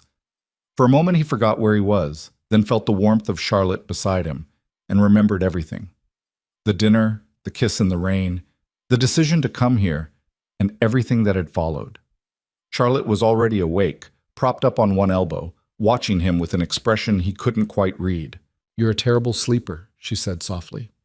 You talk in your sleep, did you know that? I do not. You absolutely do. You had an entire conversation with someone named Marcus about rebar specifications around 3 a.m. Ethan groaned, covering his face with his hands. That's mortifying. I thought it was charming. Very you. Charlotte traced a finger along his jaw. Though I have to ask, is work always on your mind, or was that just stress from spending the night with your former boss? You're not my boss anymore, remember? You restructured specifically to avoid that complication. True. So technically, this is just 2 consenting adults who happen to work for the same company in completely different divisions. Charlotte's smile was teasing, but Ethan could see the uncertainty underneath. Morning was when doubts crept in, when the magic of the previous night faced the harsh reality of daylight. Having regrets?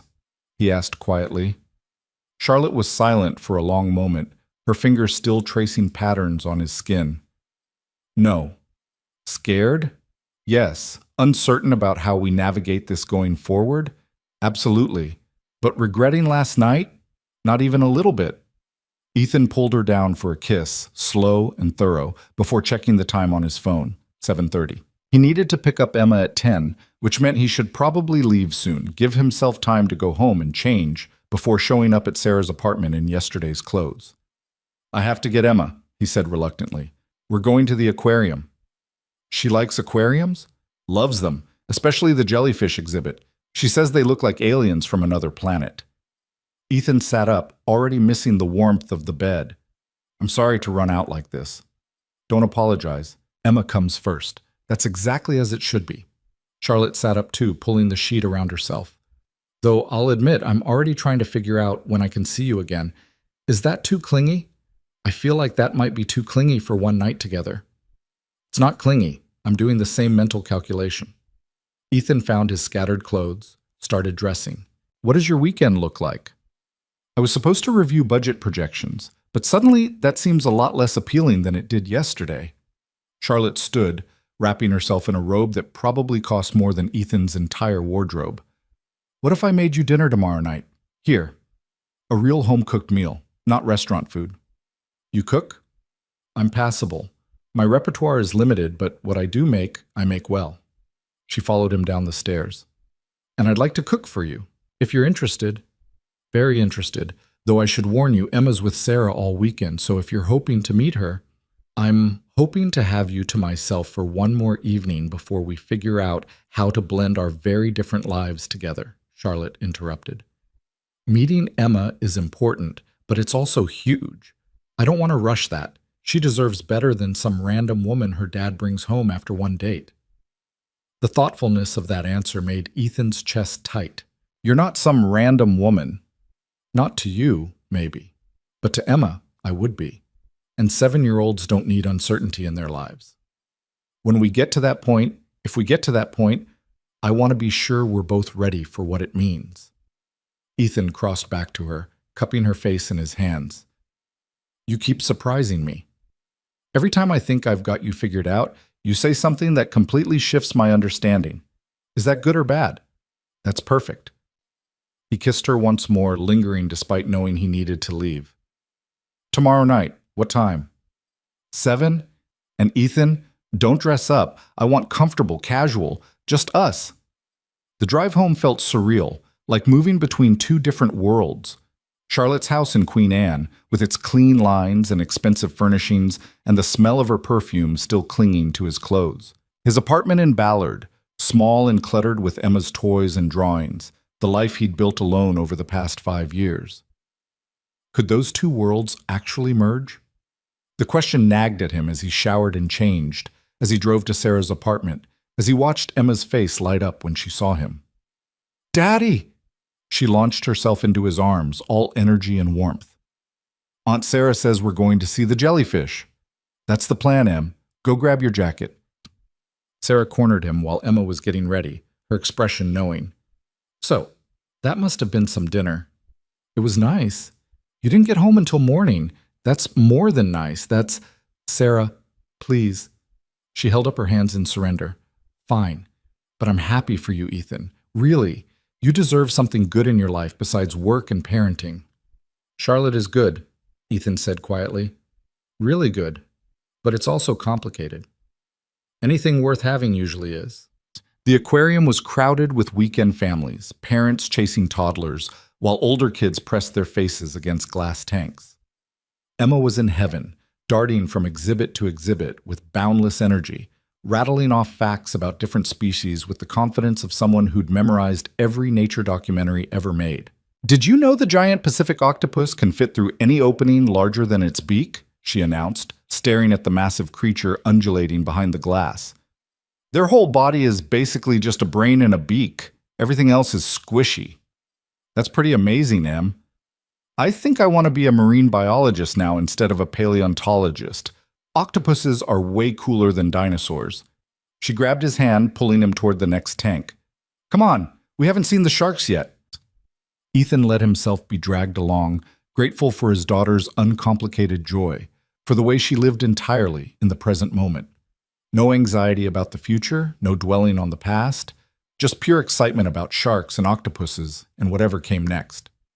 Later, sitting in the aquarium cafe while Emma demolished a grilled cheese sandwich, she looked at him with sudden seriousness. "Daddy, why are you smiling so much today?" "Am I smiling?" "Way more than usual, like when you're thinking about something happy." She took a sip of her juice box. "Did something good happen at work?" Ethan considered how to answer that. Emma was perceptive, always had been, and he'd never been good at lying to her, even about small things. "Something good happened, yeah. I made a new friend." "A friend or a grown-up friend?" "What's the difference?" Emma gave him the withering look that only a 7-year-old could master. A friend is someone you play with. A grown-up friend is someone you do boring grown-up stuff with, like talking about taxes. "Definitely a grown-up friend, then." "Is she pretty?" Ethan's eyebrows shot up. "What makes you think it's a she?" "Because you keep checking your phone and smiling at it, and Uncle Travis says that's what people do when they like someone." Emma grinned, entirely too pleased with her detective work. "So is she pretty?" "She's very pretty, and smart, and kind." Ethan reached across the table to tap Emma's nose. "But she's also someone I just met, so we're taking things slow, okay?" "Okay. But if you want to invite her over sometime, that's fine with me. I'm good at meeting new people." The casual acceptance in Emma's voice made Ethan's throat tight. She had no idea how much he needed to hear that, how much he'd been worrying about eventually introducing Charlotte into this part of his life. "Thank you, sweetheart. When the time's right, I'll definitely take you up on that." They spent the rest of the day together, just the two of them, and Ethan tried to stay present, to not let his mind drift back to Charlotte and tomorrow night and all the uncertainties that came with what they were building. But his phone buzzed periodically with texts, and each one made him smile despite himself. "Missing you already. Is that pathetic?" "C.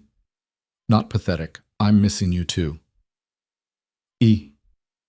How's the aquarium?" "C. Great. Emma has decided octopuses are better than dinosaurs. This is a major development." "E. She sounds wonderful. I'm nervous about meeting her someday." "C. She'll love you." "E. I hope you're right." "C." That night, after Emma was asleep, Ethan sat on his couch staring at the text thread with Charlotte and feeling the full weight of what he was potentially bringing into his daughter's life. Charlotte had been right to be cautious about meeting Emma. His daughter had already lost one mother who'd chosen to leave. Bringing someone new into her life meant accepting the risk that it might not work out, that Emma might get attached to someone who could ultimately walk away. But the alternative was living in fear forever, never taking chances, never allowing the possibility of something good because of the risk of something bad. That wasn't the lesson he wanted to teach his daughter. His phone buzzed again. "I'm overthinking everything. Tell me to stop." Ethan smiled and called her instead of texting back. She answered on the first ring. "Hi." Charlotte's voice was soft, intimate, like she'd been hoping he'd call. "Hi. Stop overthinking. That's terrible advice. Overthinking is basically my only skill. You have plenty of other skills. I have first-hand knowledge of several of them." Ethan could practically hear her blush through the phone. "Ethan Cole, are you flirting with me?" "Absolutely." "Is it working?" "Yes, and I hate how much I enjoy it. I'm supposed to be the sophisticated older woman, remember? Not some teenager getting flustered by phone calls." "Charlotte, you're 8 years older than me, not 20. And sophisticated is overrated anyway." She was quiet for a moment, and when she spoke again, her voice was more serious. "Are we crazy, moving this fast? I keep thinking about all the ways this could go wrong." "So do I. But I keep coming back to the same conclusion. What we have is worth the risk." Ethan paused. "Unless you're having serious doubts, in which case we can slow down. Take a step back." No, I don't want to slow down. That's what scares me. I've spent my whole adult life being careful and measured, and with you, I just want to throw all of that aside and see where this goes." "Then let's do that. Let's stop overthinking and just be with each other. See what happens." "Tomorrow night," Charlotte said, 7 o'clock. "I'm making chicken piccata and trying very hard not to be terrified that I'll somehow screw it up." "I'm sure it'll be perfect." "You have far too much faith in my cooking abilities." They talked for another hour, about nothing and everything, until Charlotte's voice grew sleepy and she admitted she should probably go to bed. Sweet dreams, Ethan said. Only if you're in them. The next evening, Ethan stood outside Charlotte's door at exactly 7 o'clock, holding a bottle of wine he'd spent 20 minutes selecting and feeling more nervous than he had on their first date. This felt different somehow, more domestic, more real. Dinner at a restaurant could be dismissed as just dating. Dinner at her home, cooked by her hands, was something else entirely. Charlotte answered the door in jeans and a simple sweater, her hair pulled back in a messy bun, and Ethan thought she'd never looked more beautiful. "You're right on time," she said, accepting the wine with a smile. "That's either very punctual or very eager." "Can it be both?" She laughed and pulled him inside, and immediately Ethan could smell something delicious cooking. Charlotte led him to the kitchen, where she'd clearly been working for a while. Multiple pots on the stove, a cutting board covered with lemon slices, her tablet propped up displaying a recipe. "I'm following instructions very carefully," she admitted. "This is not the time to improvise. Can I help?" "You can keep me company and tell me about Emma's aquarium adventure." So Ethan sat at her kitchen island, sipping the wine she'd poured, watching her move around her kitchen with focused determination, and told her about Emma's octopus obsession and shark enthusiasm, and the theory that jellyfish might be aliens. "She sounds exactly like you described her," Charlotte said, stirring something that smelled incredible. "Smart and curious and completely herself. That's Emma. No filter, no pretense. What you see is what you get." "I envy that. I spent so many years learning how to filter myself, how to present exactly the right image, that I'm not sure I remember how to be completely genuine anymore." "You're genuine with me." Charlotte looked up from the stove, meeting his eyes. "I know. That's what's so startling about this. I don't have to try with you. It just happens." Dinner was perfect. The chicken tender and flavorful, the pasta cooked exactly right, the whole meal evidence of careful attention and genuine effort. They ate at her dining room table with candles and good wine, and the conversation flowed as easily as it had in the cabin, at the cafe, in bed.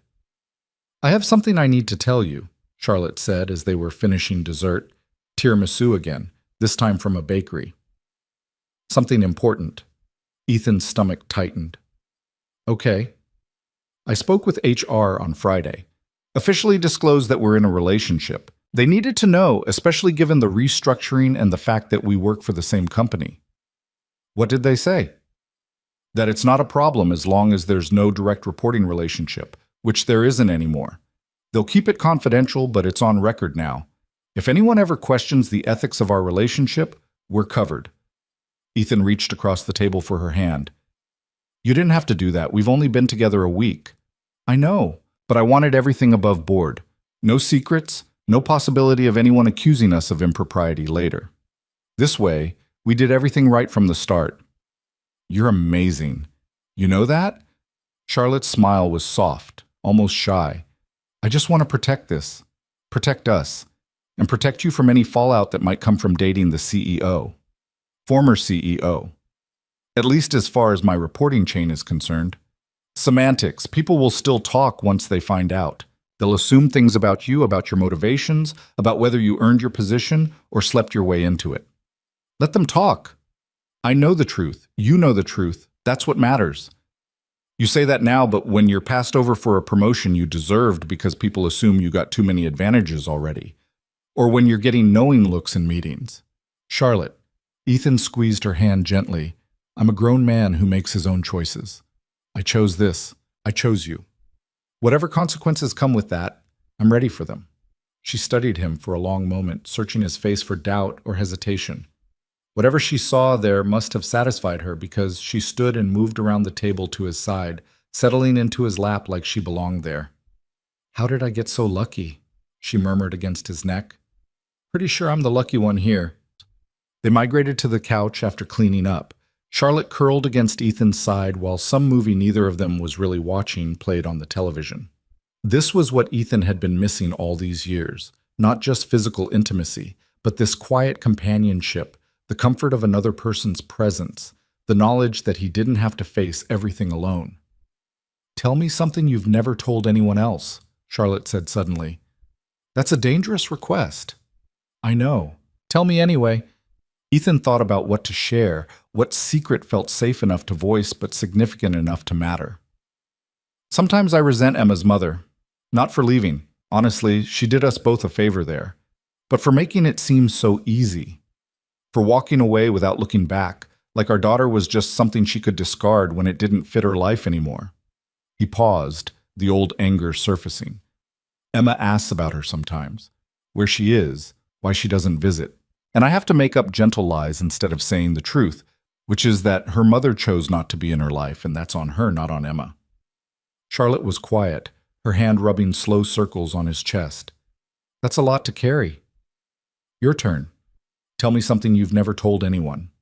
She took a breath and Ethan felt her body tense slightly. I blame myself when my father died. He had a heart attack at the office, working late like he always did. I'd called him earlier that day to argue about a project decision, got heated about it, said some things I shouldn't have, and then he was just gone. For years I convinced myself that the stress of that argument contributed to the heart attack. Logically, I know that's not how it works, but the guilt stayed anyway. Charlotte, you know that wasn't your fault. I do, most days. But some days when I'm working too hard or making decisions he might have disagreed with, I wonder if I'm honoring his legacy or destroying it. She lifted her head to look at him. We're quite a pair, aren't we? Both carrying guilt for things we can't control. Maybe that's why this works. We understand each other's damage. Is that what we're calling it? Damage?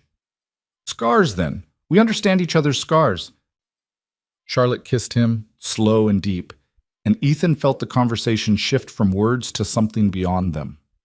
They made their way upstairs eventually, to her bed that was becoming familiar, and this time there was less urgency, more tenderness, like they were both trying to memorize each moment, store up these perfect hours against whatever challenges might come. Later, Charlotte's head on his chest again, her breathing slowing toward sleep, she murmured, I could get used to this. Good. Because I'm not going anywhere. Promise? Promise. The following week slipped into a pattern that felt almost too good to be real. Ethan focused on work during the day, picking up Emma from school in the afternoons, maintaining the routines that structured their lives. But several evenings a week, after Emma was asleep and Sarah had agreed to stay at his apartment, he'd drive to Queen Anne and spend stolen hours with Charlotte. They were careful at the office, maintaining professional distance, barely interacting in ways that might draw attention. But the knowledge of what waited outside those walls made the discretion bearable. More than bearable. It added a layer of anticipation that made coming together at the end of the day even sweeter. We can't keep this secret forever, Charlotte said one evening, 3 weeks into their relationship. They were cooking dinner together, or rather, Ethan was cooking while Charlotte chopped vegetables with intense concentration, determined to contribute despite her limited culinary skills. I know, eventually people will notice. How do you want to handle it when they do? Ethan considered the question. Honestly, I want to stop hiding. I want to be able to acknowledge that we're together without it being some scandalous secret. Even knowing the gossip it'll generate? Even knowing that. Charlotte, I'm proud to be with you. I don't want to hide it like there's something wrong with what we have. She set down her knife, turning to face him fully. There's something I've been thinking about.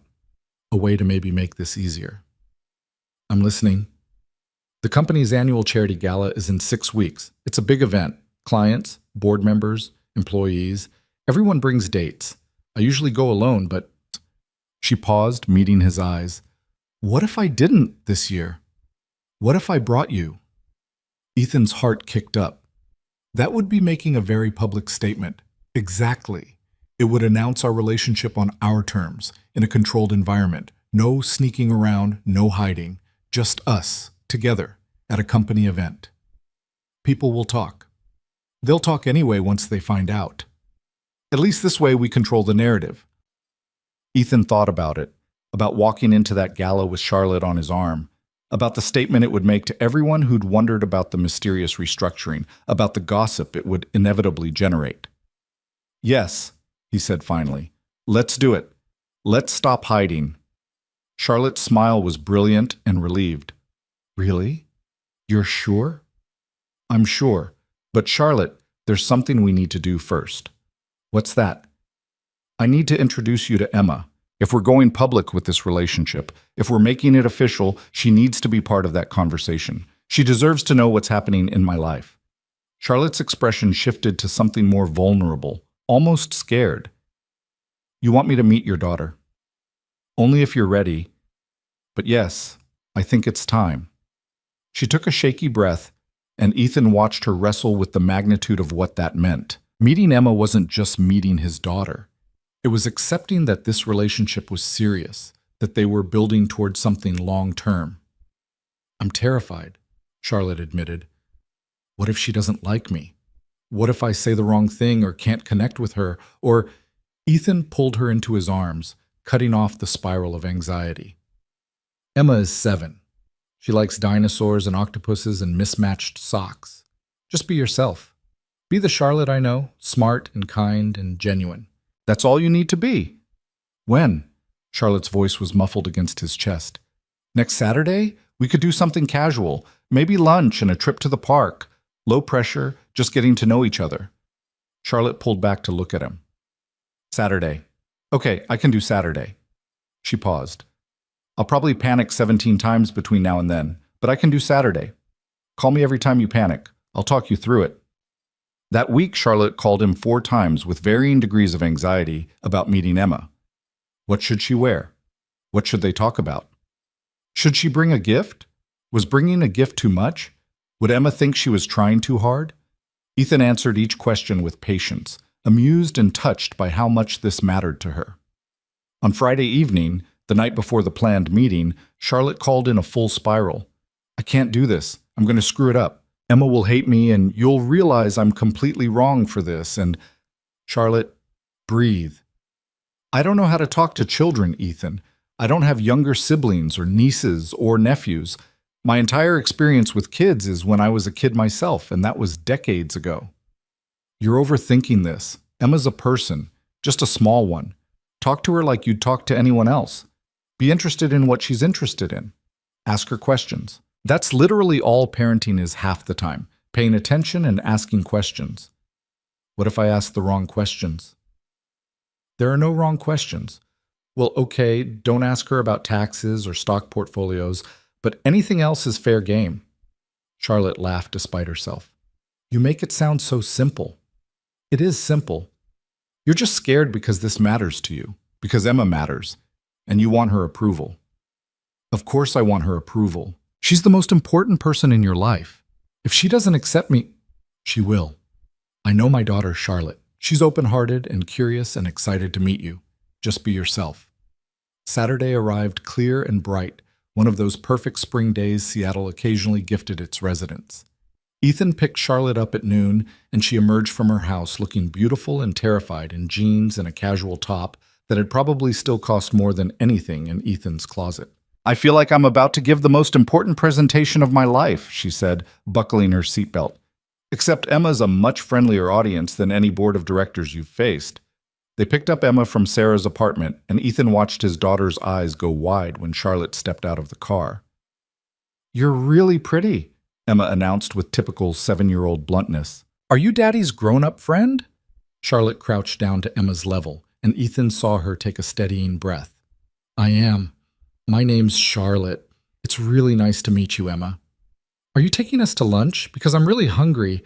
Aunt Sarah only gave me cereal for breakfast, and it's already lunchtime.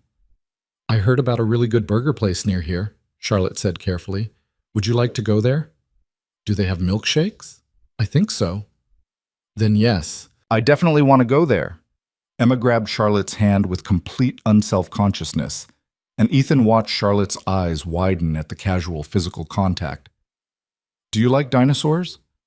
I don't know much about them, actually. That's okay. I can teach you. Did you know that the Tyrannosaurus Rex had teeth as big as bananas, and they could bite with like 1,000,000 pounds of force? That's terrifying. I know! Isn't it awesome? The lunch was easier than Charlotte had feared. Emma chattered nonstop about school and her latest dinosaur facts and the octopus documentary she'd watched 3 times. Charlotte listened with genuine interest, asking questions that made Emma light up with the joy of having an adult who actually cared about her answers. Charlotte works with Daddy, Ethan explained at one point. She helps run the company where I work. Oh, are you his boss? Not anymore, Charlotte said carefully. We work in different departments now. Because you're dating? Charlotte's eyes shot to Ethan, clearly uncertain how to answer. He stepped in smoothly. Because it makes more sense that way, Em. But yes, Charlotte and I are dating. Is that okay with you? Emma considered this while working on her milkshake. I guess so. You seem happy. And Charlotte seems nice. She turned to Charlotte directly. Are you going to come over sometimes? I'd like to, if that's okay with you. It's fine. Just so you know, Daddy makes really good spaghetti on Wednesdays, and we always watch a movie on Friday nights. Those are our traditions. Those sound like wonderful traditions, Charlotte said softly, and Ethan could see her eyes getting slightly damp. After lunch, they went to a nearby park. Emma ran ahead to the playground while Ethan and Charlotte followed at a slower pace. She's perfect, Charlotte said quietly, watching Emma climb the jungle gym with fearless enthusiasm. She's exactly as wonderful as you said she was. She likes you too, I can tell. How can you possibly tell? She's barely said 2 words directly to me. She grabbed your hand in the parking lot without hesitation. She shared her milkshake with you. She invited you to family movie night. Ethan took Charlotte's hand, threading their fingers together. For Emma, those are major signs of approval. They sat on a bench while Emma played, and Ethan felt something shift in his chest as he watched Charlotte watch his daughter. This was his life. Not the corporate world or the construction projects, but these quiet moments in the park with the people who mattered. And Charlotte was becoming part of that, seamlessly integrating into the life he'd built. Push me on the swings, Emma called, and before Ethan could move, Charlotte was up and heading over. He watched her figure out the right amount of force, listened to Emma's delighted squeals, saw Charlotte's genuine smile as she engaged with his daughter. This was what he'd been afraid to hope for, someone who could love both parts of his life, who could be his partner and Emma's friend. His phone buzzed with a text from Sarah. How's it going? S. Better than I could have hoped. E. That good? S. That good. On the drive back, Emma fell asleep in her car seat, exhausted from running around the playground. Charlotte turned to look at her, her expression soft. Thank you, she said quietly to Ethan. For what? For trusting me with this. With her. I know how much Emma means to you. You mean something to me too, Charlotte. I wouldn't have introduced you if I wasn't serious about this. I know. That's what makes it so real and so terrifying. She reached over, squeezing his hand briefly before releasing it so he could focus on driving. But also wonderful. I haven't felt this happy in longer than I can remember. Neither have I. After dropping Emma back at Sarah's, she had a sleepover birthday party that evening. Ethan drove Charlotte home. They sat in her driveway for a moment, neither quite ready to part. So, Charlotte said, the gala is in 4 weeks. Are you still ready to go public? More ready than ever. Today just confirmed what I already knew. This is real. We're real. Why should we hide it? Charlotte leaned over and kissed him, soft and lingering. 4 weeks. Then everyone knows. 4 weeks, Ethan agreed. No more hiding. The 4 weeks leading up to the gala passed in a blur of work, stolen evenings together, and Charlotte becoming an increasingly natural presence in Ethan's life. She started joining them for their Friday movie nights, initially sitting stiffly on the couch while Emma explained the intricate plot of whatever animated film she'd chosen, but gradually relaxing into the rhythm of their household. By the 3rd week, Charlotte was the one making popcorn while Ethan got Emma into her pajamas, and nobody thought twice about it. Emma accepted Charlotte with the easy adaptability of children, asking her opinions on important matters like whether purple or green was a better color for dinosaurs, and sharing elaborate theories about how jellyfish might actually be time travelers. Charlotte listened with genuine interest, and Ethan watched her slowly shed the careful control she brought to every other aspect of her life. At work, they maintained their professional distance, though Ethan caught Charlotte's eyes on him during meetings more than once, a small smile playing at her lips before she'd force her attention back to budget reports or project timelines. The secret felt both thrilling and exhausting, this double life they were leading. But all of that was about to change. The night of the gala arrived with typical Seattle rain, steady and persistent against Ethan's apartment windows as he stood in front of the mirror adjusting his tie for the 3rd time. The tuxedo rental had cost more than he'd wanted to spend, but Charlotte had insisted this was a formal event, the kind where showing up in a regular suit wouldn't cut it. You look fancy, Daddy. Emma observed from her position on his bed, where she was supposedly reading but actually watching him with undisguised amusement. I feel ridiculous. You look like a prince. Charlotte's going to think you're handsome. Charlotte already thinks I'm handsome, Ethan said with more confidence than he felt. Are you nervous about people seeing you together? Ethan turned to face his daughter fully, struck once again by how perceptive she was. A little bit, yeah. Some people might think it's strange that Charlotte and I are dating. Because she used to be your boss? Something like that. Emma considered this with the seriousness she brought to all important questions. But you like each other, right? And you're both nice people, so I don't see why anyone would care. You're absolutely right, Em. They shouldn't care. Ethan crossed to the bed and kissed the top of her head. When did you get so wise? I've always been wise. You just keep forgetting. Sarah arrived to stay with Emma, giving Ethan an appraising look as he grabbed his keys. You clean up nice. Charlotte's a lucky woman. Pretty sure I'm the lucky one. You're both lucky. Now go knock 'em dead. The drive to the venue, a historic hotel in downtown Seattle that had been fully renovated but kept its old-world charm, did nothing to settle Ethan's nerves. He'd been to company events before, but never as anyone's date, and certainly never as the CEO's date. Former CEO, he reminded himself. Charlotte had restructured specifically to remove that complication. But people wouldn't see it that way. People would see a project manager who'd somehow ended up with the most powerful woman in the company, and they'd make assumptions. Some kind, most not.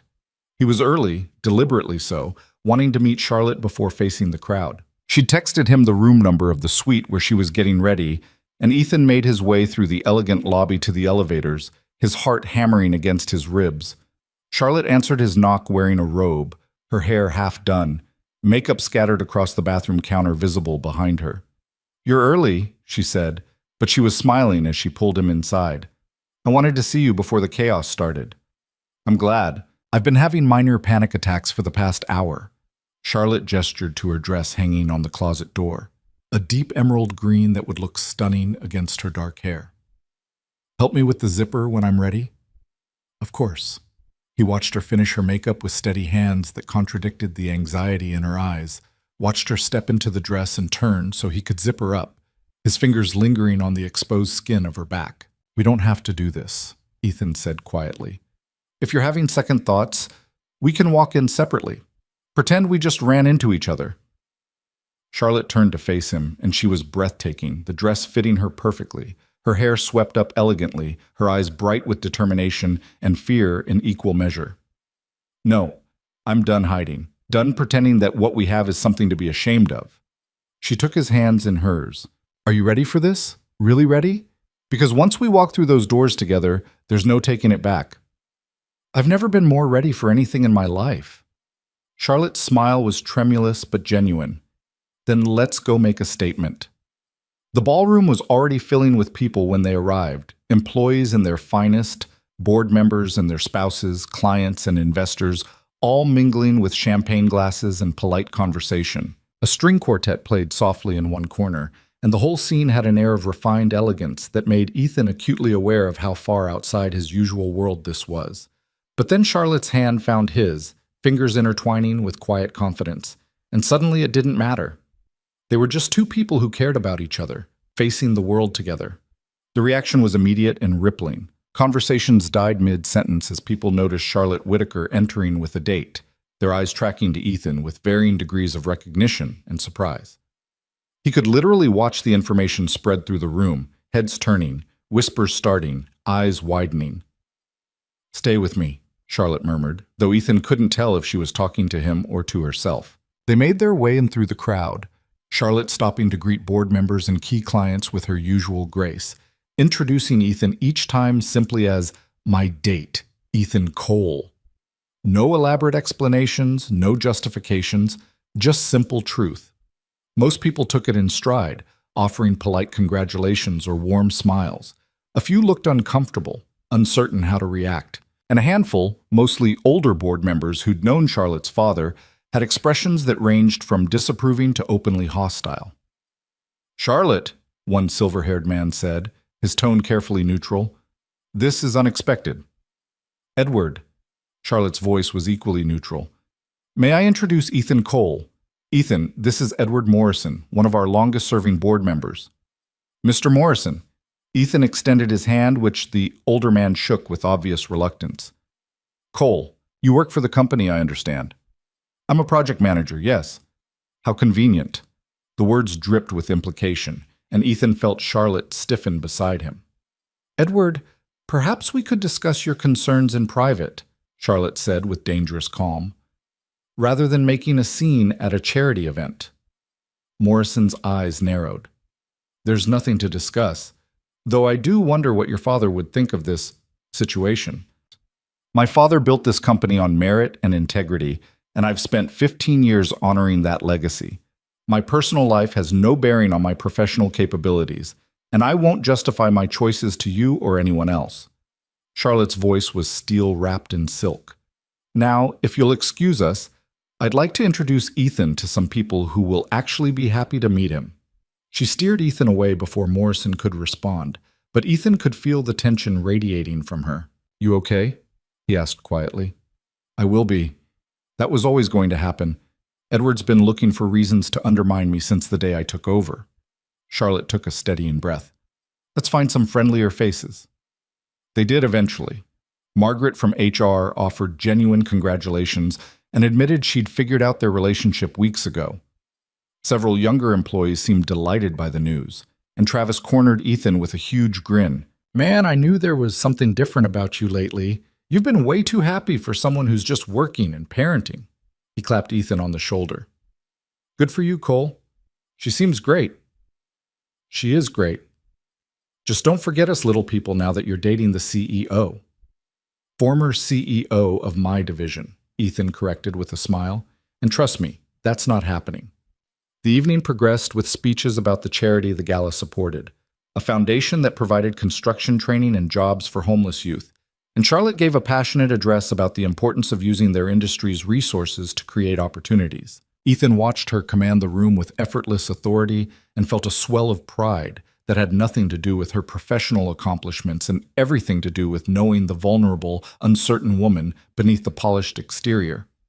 During dinner, seated at the head table as Charlotte's date, Ethan endured more scrutiny and whispered conversations than he'd ever experienced in his life. But Charlotte's hand found his under the table periodically, squeezing gently, reminding him they were in this together.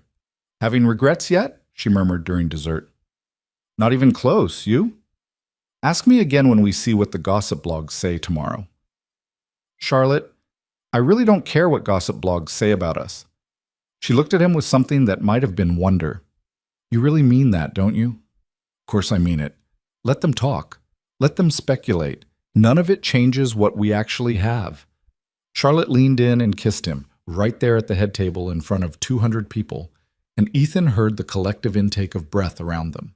When she pulled back, her smile was defiant and free. There, she said, now they really have something to talk about.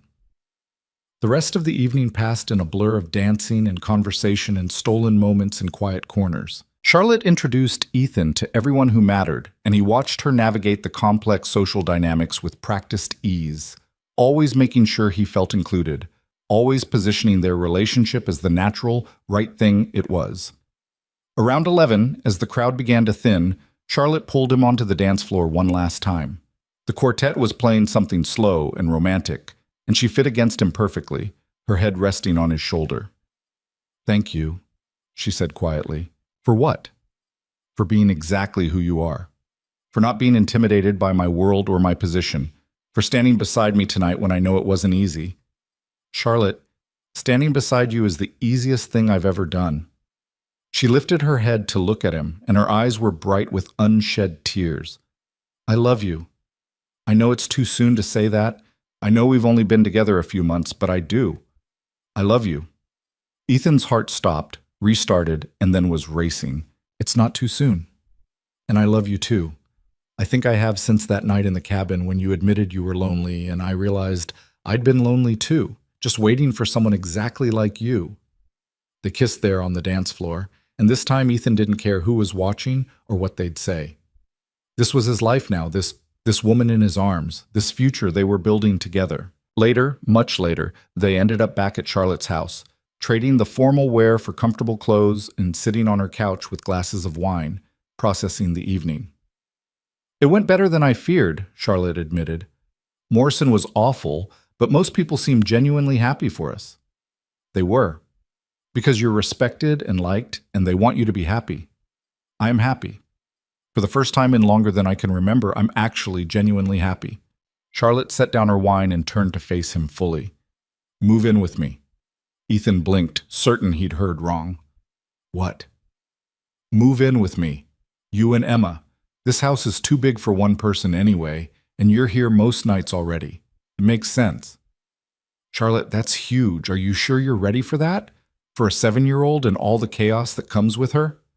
I'm terrified, Charlotte said honestly. I have no idea how to share space with people or deal with the mess that children apparently generate constantly. But I want to try. I want you here permanently. I want to wake up with you every morning and come home to you every evening. I want Emma's dinosaur drawings on my refrigerator and mismatched socks in my laundry. I want all of it. Ethan pulled her close, overwhelmed by the enormity of what she was offering. We should talk to Emma first. Make sure she's comfortable with such a big change. Of course. But Ethan, if she says yes, will you? Will you take this leap with me? Yes. 1,000 times yes. They told Emma the following weekend, sitting her down in Charlotte's living room with serious expressions that immediately put her on alert. Am I in trouble? She asked, eyes wide. No, sweetheart, not at all, Ethan assured her. Charlotte and I wanted to ask you about something important. Okay. Charlotte took a breath, and Ethan watched her gather her courage.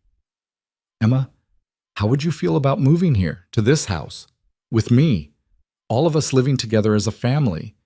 Emma looked between them, processing this information with characteristic seriousness. Forever? Well, we'd start with trying it and see how it goes, Charlotte said carefully. But yes, the idea would be permanently. You'd have your own room, we'd decorate it however you want, and would I still go to my same school? No, you'd have to switch schools. But there's an excellent elementary school just a few blocks from here. We could visit it before you decide. Emma was quiet for a long moment, and Ethan felt his heart hammering. If she said no, he'd respect that decision, but it would complicate everything. Can I have a big room, bigger than my room now? Charlotte's smile was tentative but hopeful. You can have the biggest bedroom upstairs. It has its own bathroom and a window seat. And you promise you won't get mad about my dinosaur collection? Because I have a lot of dinosaurs. I promise. Though you might have to teach me all their names. Emma looked at Ethan. What do you think, Daddy? I think it could be really wonderful. But it's a big change, Em. You get to have a say in this. She thought about it for another moment, then nodded decisively. Okay, let's try it. But Charlotte, you have to promise to watch movies with us on Fridays. That's very important. Charlotte laughed, the sound watery with relief. I absolutely promise Friday movie nights. That's non-negotiable. Then okay, when do we move? The transition happened gradually over the next month. They started with weekends at Charlotte's house, Emma slowly claiming her new room, filling it with toys and books and the extensive dinosaur collection she'd mentioned. Charlotte watched this invasion of her pristine home with bemused acceptance, learning to navigate scattered Lego bricks and finding sticky fingerprints on surfaces she'd never imagined could get dirty. I had no idea children were this chaotic, she said one evening, staring at the explosion of craft supplies covering her dining room table. Welcome to parenthood, Ethan said with a grin. Still think this was a good idea? Charlotte surveyed the mess, then looked at Emma carefully gluing glitter to construction paper with intense concentration, and her expression softened completely. Best idea I've ever had. The full move happened 6 weeks after the gala, Ethan and Emma officially leaving the Ballard apartment and establishing themselves in Queen Anne. Sarah helped with the transition, offering advice and emotional support, and only occasionally teasing Ethan about how far he'd come from the terrified single father she'd helped so many times. You've built something good here, she told him one afternoon, watching Charlotte and Emma in the backyard examining some bug Emma had discovered. Something real. I know. Sometimes I can't quite believe it's my life. Believe it. You deserve this, Ethan. All of it. Work settled into a new normal, too. The initial gossip about their relationship faded as people realized there was no scandal, No impropriety, just two professionals who happened to be in a committed relationship. Ethan's projects continued to succeed on their merits, and Charlotte's leadership remained as strong as ever, untainted by accusations that she was showing favoritism.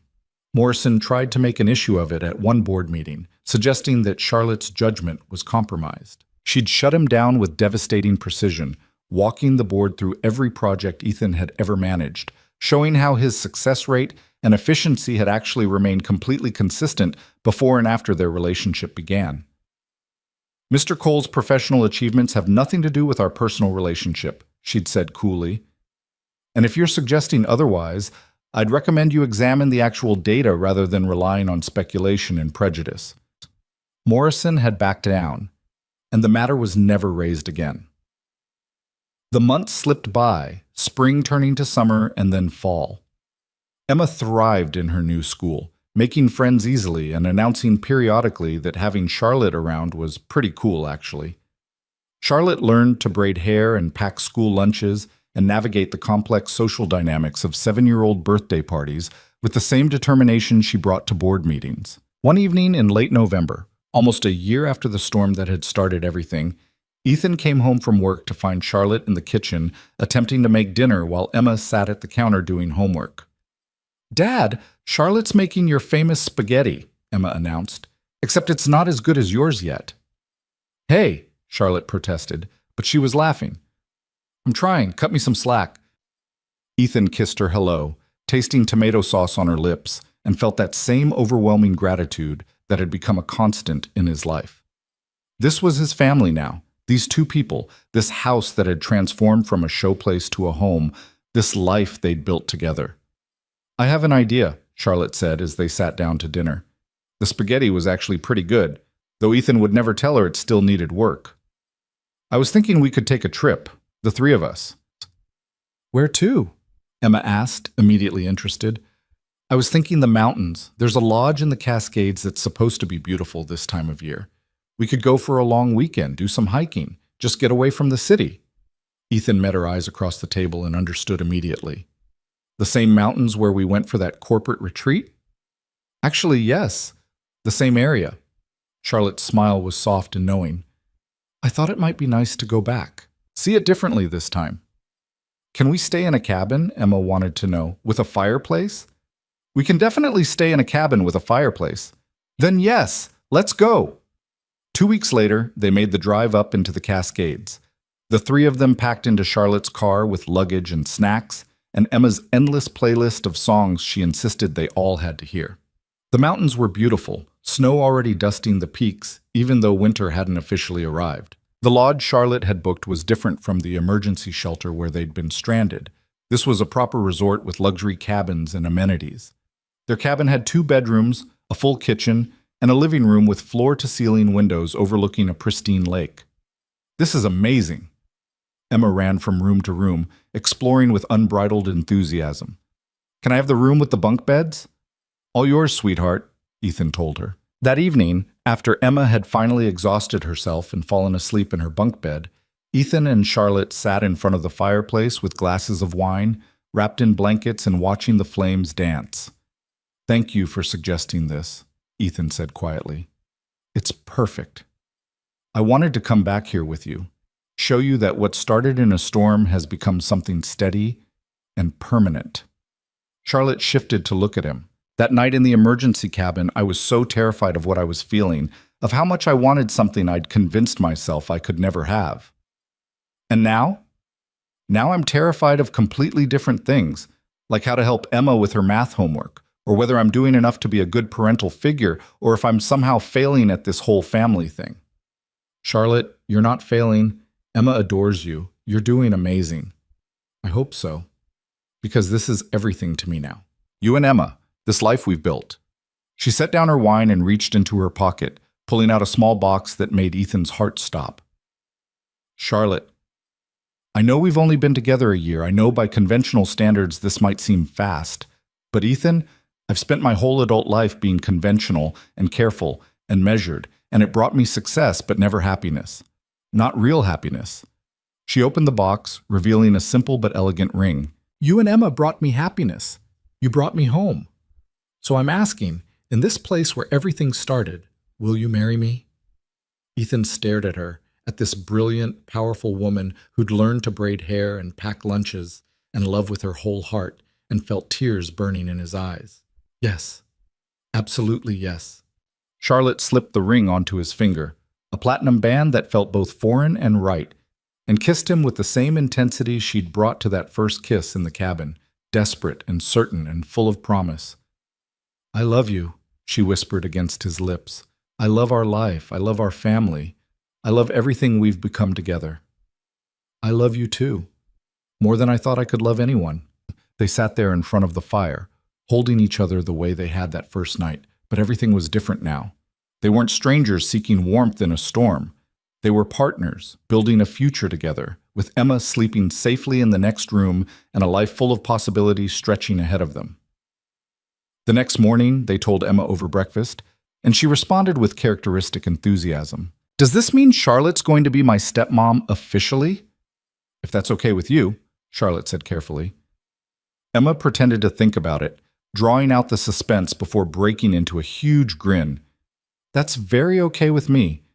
Can I be a flower girl at the wedding? You can be whatever you want to be. They spent the rest of the weekend hiking through snow-dusted trails, building snowmen, and sitting by the fire while Emma read aloud from her current favorite book. It was simple and perfect, and Ethan couldn't help but think about how far they'd come from that terrified night in the emergency cabin. On their last evening, after Emma had gone to bed, Ethan and Charlotte took a walk under the stars, the mountain air crisp and clean around them.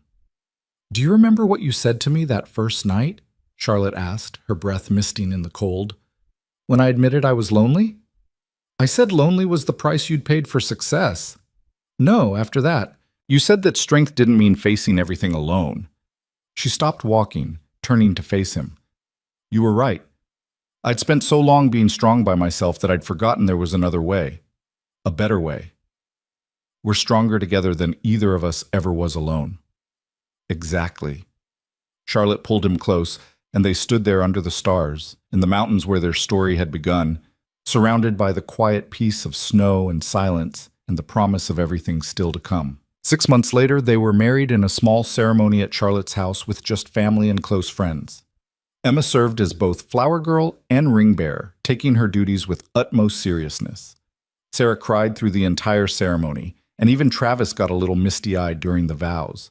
Ethan promised to love Charlotte through busy seasons and quiet moments, through stress and success, through all the complications that came with blending their lives. Charlotte promised to be patient with herself as she learned to be part of a family, to remember that perfection wasn't the goal but presence was, to choose love over fear every single day. They honeymooned in the mountains again, unable to resist returning to the place that held such significance for them. This time, they brought Emma, and the three of them hiked and explored and built memories together. One afternoon, they found themselves at the emergency shelter station where they'd been stranded, and Ethan and Charlotte walked to cabin 7, standing outside the small building that had changed everything. Should we see if it's unlocked? Charlotte asked with a mischievous smile. Probably not appropriate with our daughter waiting in the car. Fair point, but Ethan, I'm glad we got stranded here.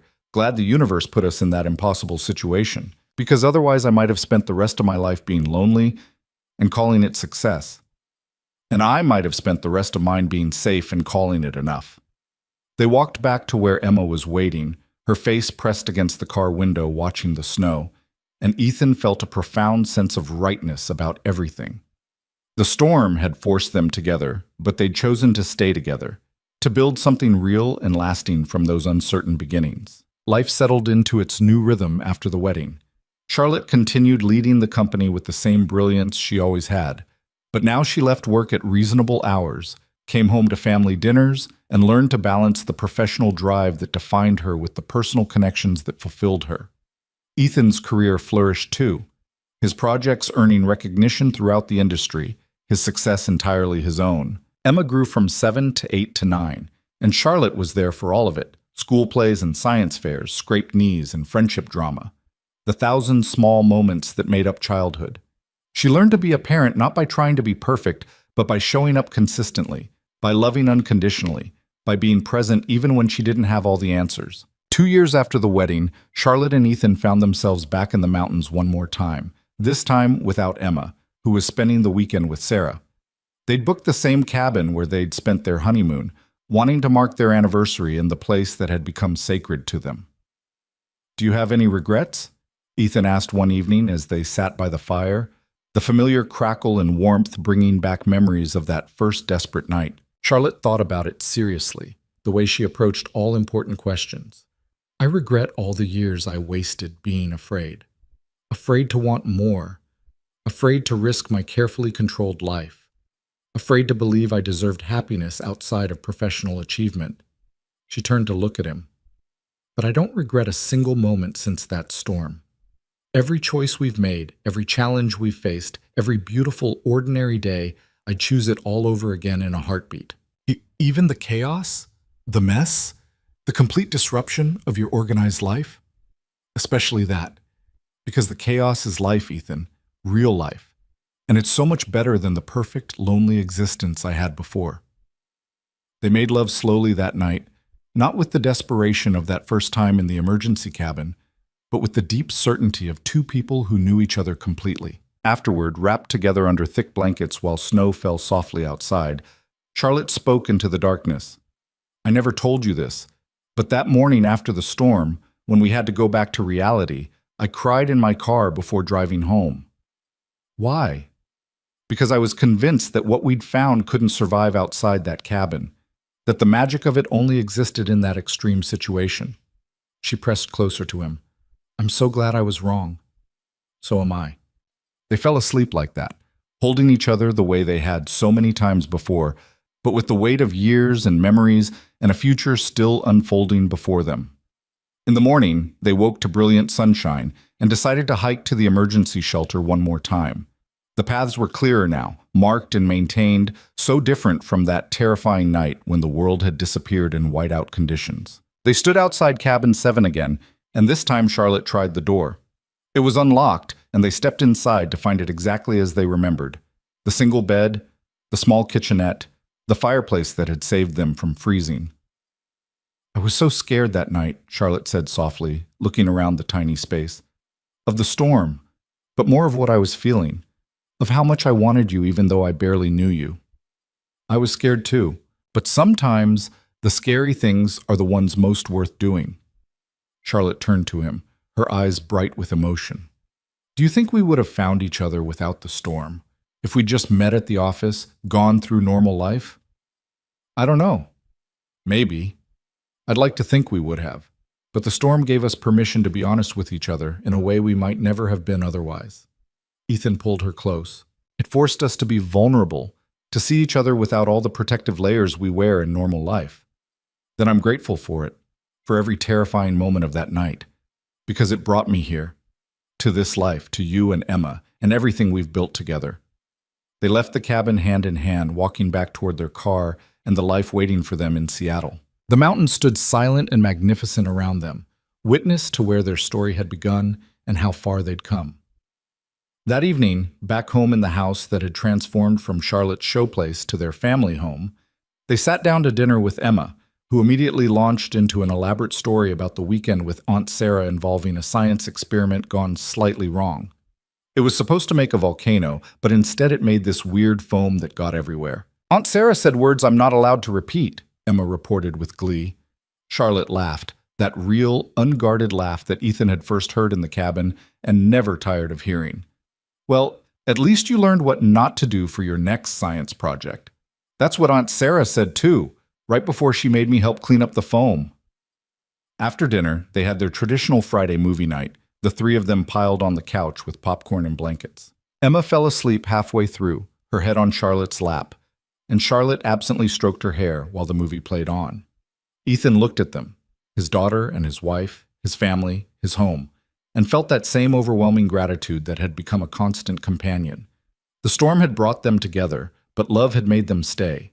Not the desperate need for warmth in the cold, but the steady, enduring warmth of choosing each other every single day. Charlotte met his eyes over Emma's sleeping form and smiled, that small private smile that was just for him, full of understanding and affection and the quiet certainty that they'd found exactly what they'd been missing without even knowing they were searching for it. Outside, Seattle rain fell steady and gentle against the windows, and inside, the family that had started in a blizzard found peace in the warmth they'd created together, not from necessity, but from choice. Not because they had to, but because they wanted to, every single day, for the rest of their lives. The storm had passed long ago, but the warmth that had sparked burned steady and true, lighting the way forward into a future neither of them had planned, but both had learned to embrace completely. And in the end, that was the greatest gift the blizzard had given them. Not just each other, but the courage to believe in something neither had thought possible, and the strength to build it into something real, lasting, and beautifully, perfectly theirs.